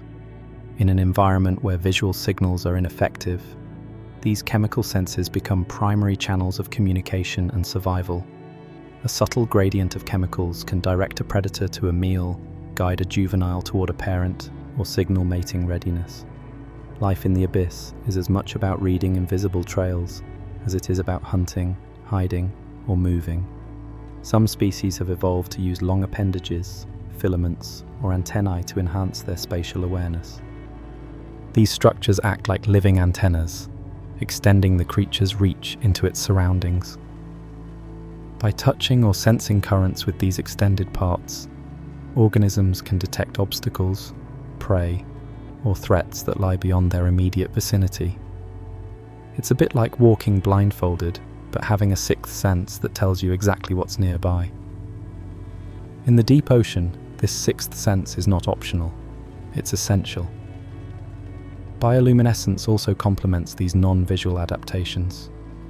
Many creatures produce their own light to navigate, attract prey, or communicate. But unlike surface-dwelling animals that rely on ambient illumination, deep-sea species control their flashes precisely. This ensures that light is used sparingly, only when it provides an advantage. Because producing glow costs energy, an expensive resource in a world where calories are rare. Sometimes, the faintest flicker is enough to convey a message or lure a meal without revealing your entire position to predators. Eyes, when present, are specialized rather than conventional. Some deep-sea species have enormous eyes to capture whatever minimal light exists, while others have reduced or even completely lost their eyes over evolutionary time. In total darkness, eyes are sometimes redundant. It's far more efficient to invest energy in vibration detection, chemical sensing, or specialized hunting appendages than in maintaining a structure that is essentially useless. Deep-sea creatures are perfectly content to feel their surroundings rather than see them. Even pressure detection is crucial. Many organisms can sense changes in hydrostatic pressure, which can indicate nearby movement or shifts in the water column. These subtle cues, combined with vibration and chemical sensing, give deep sea life a multi-dimensional map of its environment that is independent of sight. To an observer from the surface, it would seem almost supernatural. An animal moving confidently through pitch-black water, avoiding obstacles and finding food, without ever needing to see a thing. Predators and prey alike rely heavily on these adaptations. Ambush hunters detect the approach of unsuspecting prey through subtle currents or chemical trails. Prey species sense the presence of predators and adjust their position or behavior before the hunter is even visible. It is a constant game of sensing and reacting, where survival depends on reading the environment through vibration, chemical signals, and pressure cues rather than relying on sight. Life in darkness has also influenced behavior and body form. Flattened bodies, extended appendages, and sensitive antennae are common, allowing for maximum sensory coverage with minimal energy expenditure. These adaptations are perfectly tailored to the low-light, high-pressure environment of the deep ocean, demonstrating how evolution can optimize life for conditions that would be lethal to surface species. Ultimately, adaptations to darkness show that vision is not the only path to understanding one's environment. The deep sea teaches that the ability to sense, detect, and respond to subtle environmental cues is often more important than seeing. In this world, creatures navigate, hunt, and communicate through an invisible network of vibrations, chemicals, and pressure signals, turning what seems like absolute darkness into a fully mapped and intensely interactive habitat. In the abyss, eyesight is optional. Mastering the water's vibrations, chemical whispers, and pressure shifts is what truly matters. These adaptations allow deep sea life to survive and even thrive in a realm where light is absent, distances are vast, and the slightest misstep can be fatal. It is a universe where feeling is believing, sensing is survival, and blinking 3 miles away. Well, your presence would certainly be noticed. The deep ocean is vast, immense, silent, and overwhelmingly empty. While we often think of the ocean as a single continuous habitat, in reality, The abyss is more like a series of isolated islands, separated by kilometers of pitch black, nearly lifeless water. Populations of creatures here are scattered, and encounters with other members of the same species are rare. The deep sea is so lonely that even echoes seem to give up on finding friends, fading away into nothingness without ever bouncing back. For organisms trying to survive, reproduce, or find food, this extreme isolation defines nearly every aspect of life. Isolation begins with the sheer scale of the abyss. A single fish, shrimp, or worm may inhabit an area hundreds of kilometers from its nearest neighbor. Currents, underwater topography, and pressure zones create natural barriers, fragmenting populations and making each individual feel, in evolutionary terms, like a very small island unto itself. For creatures accustomed to frequent encounters on reefs or in shallow waters, this is a profound challenge. Opportunities to feed, mate, or simply interact with others are incredibly limited. This dispersal has major consequences for reproduction. Deep-sea animals cannot afford to rely on chance meetings alone. Many species have evolved strategies to mitigate the effects of isolation, such as long-lived sperm, bioluminescent signaling, or the extreme approach of permanent attachment, as seen in certain anglerfish species.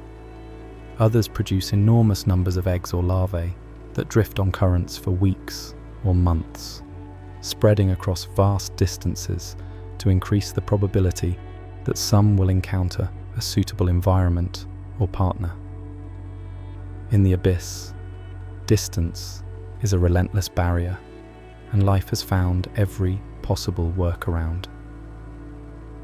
Isolation also affects genetic diversity. When populations are widely spaced, opportunities for mixing are limited. This can lead to highly specialized local adaptations, where small pockets of organisms evolve unique traits suited to their specific microhabitat. On the flip side, if a population becomes too isolated, it risks genetic bottlenecks, reducing resilience to environmental changes. The deep ocean is a world of both opportunity and fragility, where life must balance the benefits of specialization with the dangers of being too alone. The loneliness of the abyss also shapes behavior.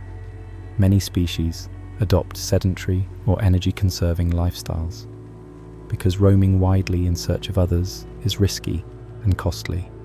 Ambush predation, scavenging, and minimal movement are not just energy-saving measures. They are strategies to survive in an environment where every encounter with another creature is uncertain. In a way, the isolation enforces a kind of patience and self-reliance that is unparalleled in most ecosystems. Communication becomes another challenge in this lonely world. Visual signals are limited or ineffective, and encounters with potential mates or rivals are infrequent. Consequently, deep-sea animals rely heavily on long-range chemical cues, vibrations, or bioluminescent flashes to transmit information across distance. These signals act like beacons in the void, attempting to bridge gaps that may span kilometers. In an environment where social networking is literal and chemical, life has evolved to maximize every opportunity for connection, however rare. Even food resources are affected by isolation. Organic matter drifting from the surface or carcasses sinking from above may be encountered by only a handful of creatures over hundreds of kilometers. Scavengers and predators must be highly sensitive to these sporadic arrivals, because competition is not continuous, but episodic. When a whalefall lands, it is not merely a meal, it is an event that can support dozens of species over years, with every organism carefully exploiting the rare bounty in a way that reflects both isolation and scarcity. Isolation also influences population structure. Many deep-sea species are distributed patchily, forming small, dense pockets in otherwise empty surroundings. Hydrothermal vents, cold seeps, and other localized features create islands of life in the abyss, where organisms cluster, reproduce, and feed. These habitats act as oases, and the distances between them reinforce the profound isolation of the surrounding seafloor. For a deep-sea organism, life is about thriving in small communities, while remaining aware that the vast majority of the world is entirely empty. From a human perspective, the scale and emptiness of the abyss are almost incomprehensible. Imagine an environment so vast that encounters with others are not guaranteed even across kilometers of potential habitat. Silence is pervasive, and the void between organisms is absolute. It is a place where echoes fade, food drifts slowly, and the nearest neighbor might as well be on another planet. Yet life persists, reproduces, and adapts in ways that defy expectations, making isolation not a death sentence, but a defining feature of survival. In the end, extreme isolation shapes the rhythm of life in the abyss. Every movement, encounter, and signal is influenced by the vast emptiness surrounding each organism. Life here is solitary by necessity, patient by design, and resilient by evolution. In this lonely expanse, where even echoes have given up on finding friends, creatures have learned to endure, to communicate across distance, and to survive in a world defined as much by absence as by presence. The deep ocean is lonely, but in that loneliness, life has found extraordinary ways to persist. Exploring the deep ocean is not exactly a casual hobby. Unlike the surface, where we can snorkel, dive, or swim freely, the abyss presents challenges that make survival without technology basically impossible. Pressures at full ocean depth can exceed 1,000 times what we experience at sea level. Temperatures hover near freezing, and darkness is absolute. In short, the deep ocean is a place where the human body politely declines participation. Fortunately, humans are nothing if not stubborn, and we have engineered our way into the abyss, encasing ourselves in billion-dollar metal bubbles so that we can witness the wonders of a world that would otherwise squash, freeze, or starve us in an instant. The first major step into the deep came with submersibles, self-contained, pressurized vessels designed to protect humans from crushing pressures. These machines are marvels of engineering. Every inch of the hull, every hatch, every window is carefully calculated to withstand the immense force of water pressing in from all directions. Inside, life support systems maintain a comfortable temperature and supply oxygen, allowing scientists and explorers to function as if they were still on the surface. The irony is obvious. We cannot survive the ocean itself, so we carry a tiny artificial planet around with us. Yet without it, none of the discoveries we take for granted, hydrothermal vents, deep-sea creatures, or abyssal plains, would be possible. Modern exploration has expanded far beyond manned submersibles. Remotely operated vehicles, or ROVs, and autonomous underwater vehicles, AUVs, allow us to investigate the abyss without human passengers at all. These robotic explorers can venture deeper, linger longer, and take risks that would be unthinkable for a human crew. Equipped with cameras, lights, robotic arms, and sensors, ROVs capture high-resolution imagery, collect samples, and even manipulate delicate organisms. In a sense, they act as our proxies, brave robots, boldly facing pressures, darkness, and cold that would flatten or freeze a human instantly. Despite the sophistication of these machines, operating in the deep ocean remains a slow, delicate process. Navigation is tricky because GPS doesn't work underwater. Communication is limited, often relying on tethers or acoustic signals. Currents, topography, and unexpected obstacles require constant attention. Every maneuver must be precise, because even minor collisions with rocks or vents can damage the vehicle, compromise the mission, or disturb fragile ecosystems. It is a world where patience, careful planning, and attention to detail are rewarded far more than speed or brute force. Lights are another essential tool. Cameras and sensors only work if there is illumination, yet deep sea lights must be used judiciously. Many organisms are sensitive to sudden flashes, and bright lights can disrupt natural behaviors. Engineers and scientists design lighting systems to balance visibility with minimal ecological disturbance. Imagine visiting a party in pitch darkness, trying to observe everyone without blinding them. And that is essentially what ROV operators do every day. Manned submersibles remain indispensable for certain tasks, especially direct observation, sampling, and experiments that require human judgment. Iconic submersibles, such as Alvin or the DSV limiting factor, have carried explorers thousands of meters below the surface, revealing entire ecosystems previously unknown to science. These voyages allow researchers to experience the abyss firsthand, providing context, intuition, and real-time problem-solving that robots cannot fully replicate. And yes, every dive requires packing into a tightly confined, metal-shelled capsule, where comfort is secondary and the knowledge that a mistake could be catastrophic keeps adrenaline levels perpetually high. Technological advancements have also made long-term monitoring possible.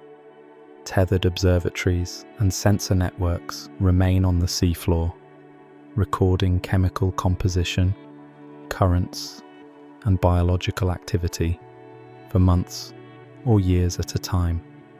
This allows scientists to track environmental changes, discover previously hidden cycles, and study life in its natural state without constant human presence.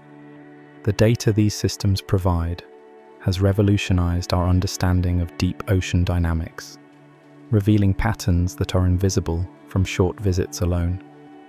Human exploration of the deep ocean, however, is still in its infancy. We have mapped only a fraction of the seafloor, and direct observation has covered even less. Most of the abyss remains unknown, a vast expanse where new species, strange geological features, and unprecedented ecosystems await discovery. Every dive, whether manned or robotic, is a step into the unknown, a careful negotiation with an environment that actively resists intrusion. The funny reality is that while the abyss may seem alien and inhospitable, we insist on visiting it anyway, dressed in expensive, engineered bubbles that do all the heavy lifting. Our bodies, delicate and unsuited for these conditions, sit inside, sipping oxygen and marveling at what life has done without our help. It is both a testament to human ingenuity and a subtle reminder of just how extreme the abyss truly is. We cannot survive it naturally, yet we cannot resist witnessing it firsthand. Ultimately, human exploration of the deep ocean combines courage, technology, and creativity. Billion-dollar metal capsules, tethered robots, and autonomous drones allow us to traverse a world that would otherwise be entirely inaccessible. Through these tools, we can study life, geology, and chemistry at depths that challenge our imagination, all while our fragile human bodies remain safely encased in machines that do the impossible for us. In the abyss, survival is technical, and curiosity is our propulsion. It is one thing to pollute rivers, lakes, or even shallow seas, where human presence is constant and consequences are visible. It is quite another to realize that our trash has infiltrated the deepest parts of the ocean, a realm so extreme and inhospitable that humans themselves would need billion-dollar metal bubbles just to visit. And yet, somehow, plastic, chemicals, and even lost fishing gear have made their way into places where sunlight never reaches, where pressures could crush a submarine, and where temperatures are just a whisper above freezing. In short, humans have managed to litter a place we cannot even comfortably exist in. A feat that would be impressive if it weren't so tragic. Pollution reaches the deep ocean through a variety of mechanisms. Currents, sinking debris, and storms all play a role in transporting waste from the surface to the abyss. Plastics, for example, slowly degrade into smaller fragments and become part of marine snow, the constant rain of organic and inorganic matter that drifts from the upper ocean layers to the seafloor. Eventually, some of these fragments settle in the deepest trenches, mixing with sediments and becoming part of the habitat for abyssal creatures. Even items that seem too large or heavy to move, such as lost equipment or shipping containers, can eventually make their way down via landslides, sediment flows, or sheer gravitational pull. The consequences for deep sea life are subtle but significant. Many organisms are adapted to a world of extreme scarcity, relying on the occasional meal drifting from above. Plastic or chemical contaminants may be mistaken for food, ingested, or entangle animals, disrupting feeding, mobility, and reproductive behavior. Scavengers, which normally recycle organic matter efficiently, sometimes encounter human-made materials that are indigestible, creating problems where none existed before. It is as if evolution spent millions of years perfecting efficiency, only to be confounded by our ability to create indestructible waste. Chemical pollution is equally concerning. Metals, industrial runoff, and persistent organic compounds can reach abyssal zones through ocean currents and sedimentation. These substances may alter the delicate chemical balance of the water, affecting microbial communities, chemosynthetic bacteria, and the organisms that rely on them. Given that these bacteria are the foundation of many deep ocean ecosystems, any disruption at this level can cascade through the food web, creating far-reaching consequences for life that is adapted to extreme stability. Even remote trenches, like the Mariana or Puerto Rico trenches, are not immune. Expeditions that have sampled these locations have recovered microplastics, fishing line, and other debris, confirming that no part of the abyss is untouched. It is staggering to think that we have reached a place where sunlight never penetrates, pressures are immense, and temperatures are near freezing, and yet our presence is still detectable in the form of trash. Humans have literally left a mark on the bottom of the planet, where our bodies could never naturally follow. The irony is profound. The abyss is a world that evolved in isolation, shaped by extreme pressures, starvation, and darkness, yet it has been silently infiltrated by our detritus. Creatures that drift slowly through the water, adapted to patience and precision, now encounter waste that moves faster, unpredictably, and in forms evolution never intended them to process. It is a reminder that the reach of human activity is far greater than our physical presence, and that our impact extends even to ecosystems that we can barely comprehend. Efforts to study and mitigate this problem are underway, but the challenges are immense. monitoring the deep ocean is difficult, expensive, and slow.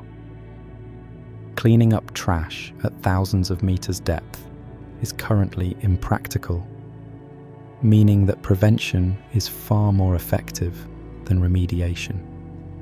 Policies that reduce plastic use, improve waste management, and control chemical runoff are critical, because once debris reaches the abyss, it is essentially permanent on human timescales. What we throw away today could be sitting on the seafloor centuries from now. Human impact also includes noise, deep-sea mining, and climate-induced changes, all of which compound the effects of pollution. Sonar and industrial activity can disrupt communication and behavior in deep-sea animals, while warming oceans and acidification affect chemical cycles that are crucial for chemosynthetic life. The abyss, though distant and extreme, is not immune to the cascading effects of human civilization, highlighting the interconnectedness of planetary ecosystems. Ultimately, pollution in the deep ocean serves as a sobering reminder of both the persistence of our impact and the fragility of life in extreme environments. We have littered a place we cannot live in, altered a world we barely understand, and introduced materials that may endure longer than many of the species themselves. It is a testament to human ingenuity and human carelessness simultaneously, a paradox that underscores the importance of stewardship. In the end, the abyss is both resilient and vulnerable. Its creatures continue to survive in darkness, pressure, and cold. But even these extreme adaptations cannot fully insulate them from our reach. Trash in the deep ocean is a silent footprint, a constant reminder that no corner of the Earth is beyond our influence, and that perhaps even in the most remote and alien parts of our planet, we should tread lightly. Humans have managed to litter the abyss, and it is a lesson that even the deepest, most isolated places are not exempt from the consequences of our actions. Despite decades of exploration and technological advances, the deep ocean remains one of the least understood frontiers on Earth. The sheer scale of the abyss, combined with its extreme conditions, immense pressure, near freezing temperatures, and perpetual darkness, makes comprehensive exploration nearly impossible. As a result, the majority of abyssal life remains a mystery. Scientists estimate that tens of thousands, if not hundreds of thousands, of species inhabit the deep sea, most of them unknown to science. In other words, the deep ocean is a vast, ongoing biological blind spot, quietly hiding creatures that would make even the most confident science textbooks pause, adjust their margins, and mutter, "Wait, what?" Part of the challenge is logistical. The abyss covers more than half of the planet's surface area, yet accessing it requires sophisticated technology, careful planning, and enormous resources. Manned submersibles, remotely operated vehicles, and autonomous drones can only cover limited areas at a time. Even with high-definition cameras, chemical sensors, and robotic arms, a single expedition may reveal only a fraction of the organisms present in a small patch of seafloor or hydrothermal vent.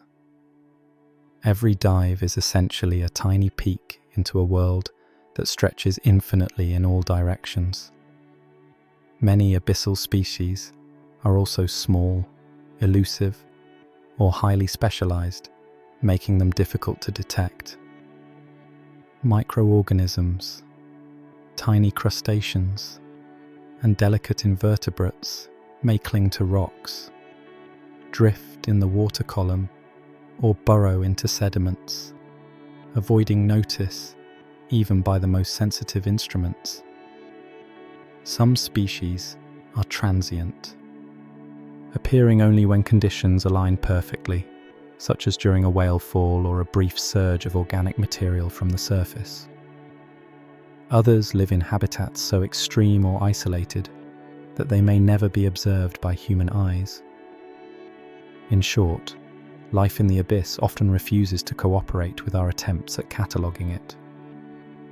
Morphology adds another layer of mystery. Many deep-sea organisms have evolved bizarre, otherworldly forms that challenge our expectations of what animals should look like. Oversized jaws, extendable limbs, luminescent appendages, and gelatinous bodies are common. But these adaptations are often so extreme and unfamiliar that a single specimen can puzzle scientists for months, if not years, before it is properly identified. Imagine opening a biology textbook only to discover a creature that seems to have been drawn by a mad scientist who skipped evolutionary class entirely, and then realizing it actually exists in the real ocean. That is the kind of surprise the abyss constantly delivers. Bioluminescence complicates things further. Many deep-sea species produce their own light, often in patterns or flashes that are fleeting, subtle, or purposefully confusing. A glowing lure, a signaling flash, or a reflective patch may only appear under certain conditions, and often only during interactions with prey or potential mates. This ephemeral illumination makes documentation difficult, and researchers must rely on high-speed cameras and patient observation to capture behavior that may occur only once in a lifetime. The abyss is essentially a theater of vanishing acts, and we are always slightly behind on the script. New discoveries are frequent and often dramatic. Each expedition brings previously unknown species into the light, sometimes literally, revealing creatures that seem straight out of science fiction. Giant amoebas, jellyfish with bell-shaped bodies the size of umbrellas, shrimp with glowing appendages, and fish with mouths that stretch impossibly wide, all hint at the immense diversity yet to be documented. The deep sea is a biological vault, with each dive unlocking more of its secrets, and each discovery underscoring how little we truly know. This sense of mystery has inspired both awe and humility among scientists. The abyss reminds us that human knowledge is limited, that life has evolved solutions we cannot yet predict, and that the planet still holds surprises in every dark corner. It also challenges assumptions. For every well-studied species, countless others remain hidden, potentially occupying ecological niches we did not even know existed. These unknown organisms may have behaviors, physiologies, or adaptations that defy conventional biological rules, forcing textbooks to quietly reconsider everything we thought we understood about life. The abyss also fuels imagination and scientific curiosity. When researchers venture into deep trenches, hydrothermal vents, or abyssal plains, they must remain open to possibilities that stretch far beyond familiar life forms. Unknown predators, undiscovered scavengers, or entirely new types of symbiotic relationships may lurk in areas that are virtually inaccessible. The deep ocean is a puzzle with missing pieces that are constantly shifting, and each new expedition holds the potential for groundbreaking revelations.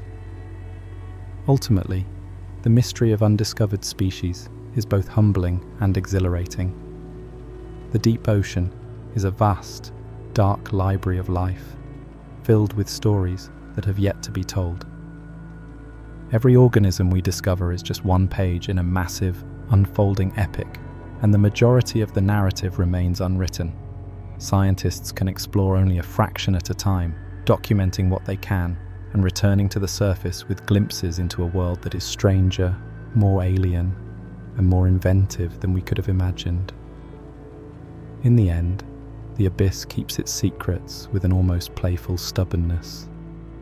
Creatures remain hidden, behaviors unobserved, and adaptations unrecorded. As if the deep ocean is quietly daring us to catch up. Science textbooks may quietly panic, margins filling with question marks. But the rest of the world can marvel at the fact that, even after centuries of exploration, the majority of life on Earth is still hiding in the deep, dark, and utterly mysterious ocean. the abyss is not empty. It is waiting. And what it is waiting to show us may well redefine our understanding of life itself. As we reach the end of this journey into the abyss, it is worth stepping back and marveling at what we have glimpsed.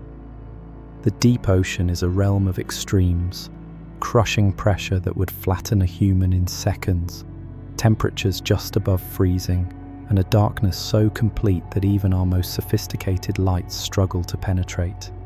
Yet despite these challenges, life not only exists, it thrives, adapts, and evolves in ways that continue to astonish. The abyss is a reminder that Earth's complexity extends far beyond what we see at the surface, and that much of the planet operates under rules that are both alien and exquisite. Survival in the abyss is a delicate balancing act. Energy is scarce, and organisms must make the most of every opportunity, from the drifting marine snow that nourishes slow-moving scavengers to the superheated chemical plumes of hydrothermal vents that sustain entire ecosystems without sunlight. Life in the deep ocean has mastered the art of efficiency. Adaptations such as bioluminescence, slow metabolism, enhanced vibration and chemical detection, and bizarre body morphologies all serve to optimize survival in a world where mistakes are costly and resources are fleeting. In essence, the deep sea teaches a fundamental truth. Life can endure in the most extreme conditions, but only if it is inventive, patient, and incredibly resilient. The abyss is also a testament to the power of specialization. Every organism has carved out a niche, exploiting what others cannot. Tube worms host bacteria that convert toxic chemicals into nutrients. Anglerfish have evolved extreme reproductive strategies to overcome isolation. Scavengers recycle every last fragment of organic matter, while predators have perfected energy-efficient ambush strategies. Even the tiniest microbes, chemosynthetic bacteria, shoulder the immense responsibility of powering entire communities. Life in the abyss is not generalized or casual. It is honed, precise, and tuned to the rhythms and demands of a world that humans can barely imagine. Yet beyond survival and adaptation, there is an undeniable sense of wonder. The deep ocean is a place of living paradoxes. Creatures that glow in the dark, organisms with oversized jaws and extendable limbs, and giant species that seem to defy the rules of biology. Hydrothermal vents erupt with chemical energy powerful enough to sustain life for generations. The abyss conceals mysteries at every turn, holding undiscovered species that may challenge everything we think we know about life. It is a world where imagination intersects with reality, where alien forms of life are the norm rather than the exception, and where curiosity is rewarded with discoveries that feel almost magical. Exploration of this hidden realm has revealed the vast gap between human perception and the complexity of life below. While surface ecosystems are well studied, mapped, and relatively familiar, the abyss reminds us of how little we truly understand about our own planet. Every dive, whether manned or robotic, uncovers species, behaviors, and interactions that defy expectation, demonstrating that Earth is still full of surprises. Even our technological achievements, billion-dollar submersibles, robotic explorers, and seafloor observatories, highlight the contrast between human fragility and the formidable, unyielding conditions of the deep. We are visitors in a world designed to be inhospitable, and yet, through ingenuity and persistence, we have managed to witness only glimpses of its extraordinary life. the abyss also underscores the delicate balance of ecosystems that exist without human oversight.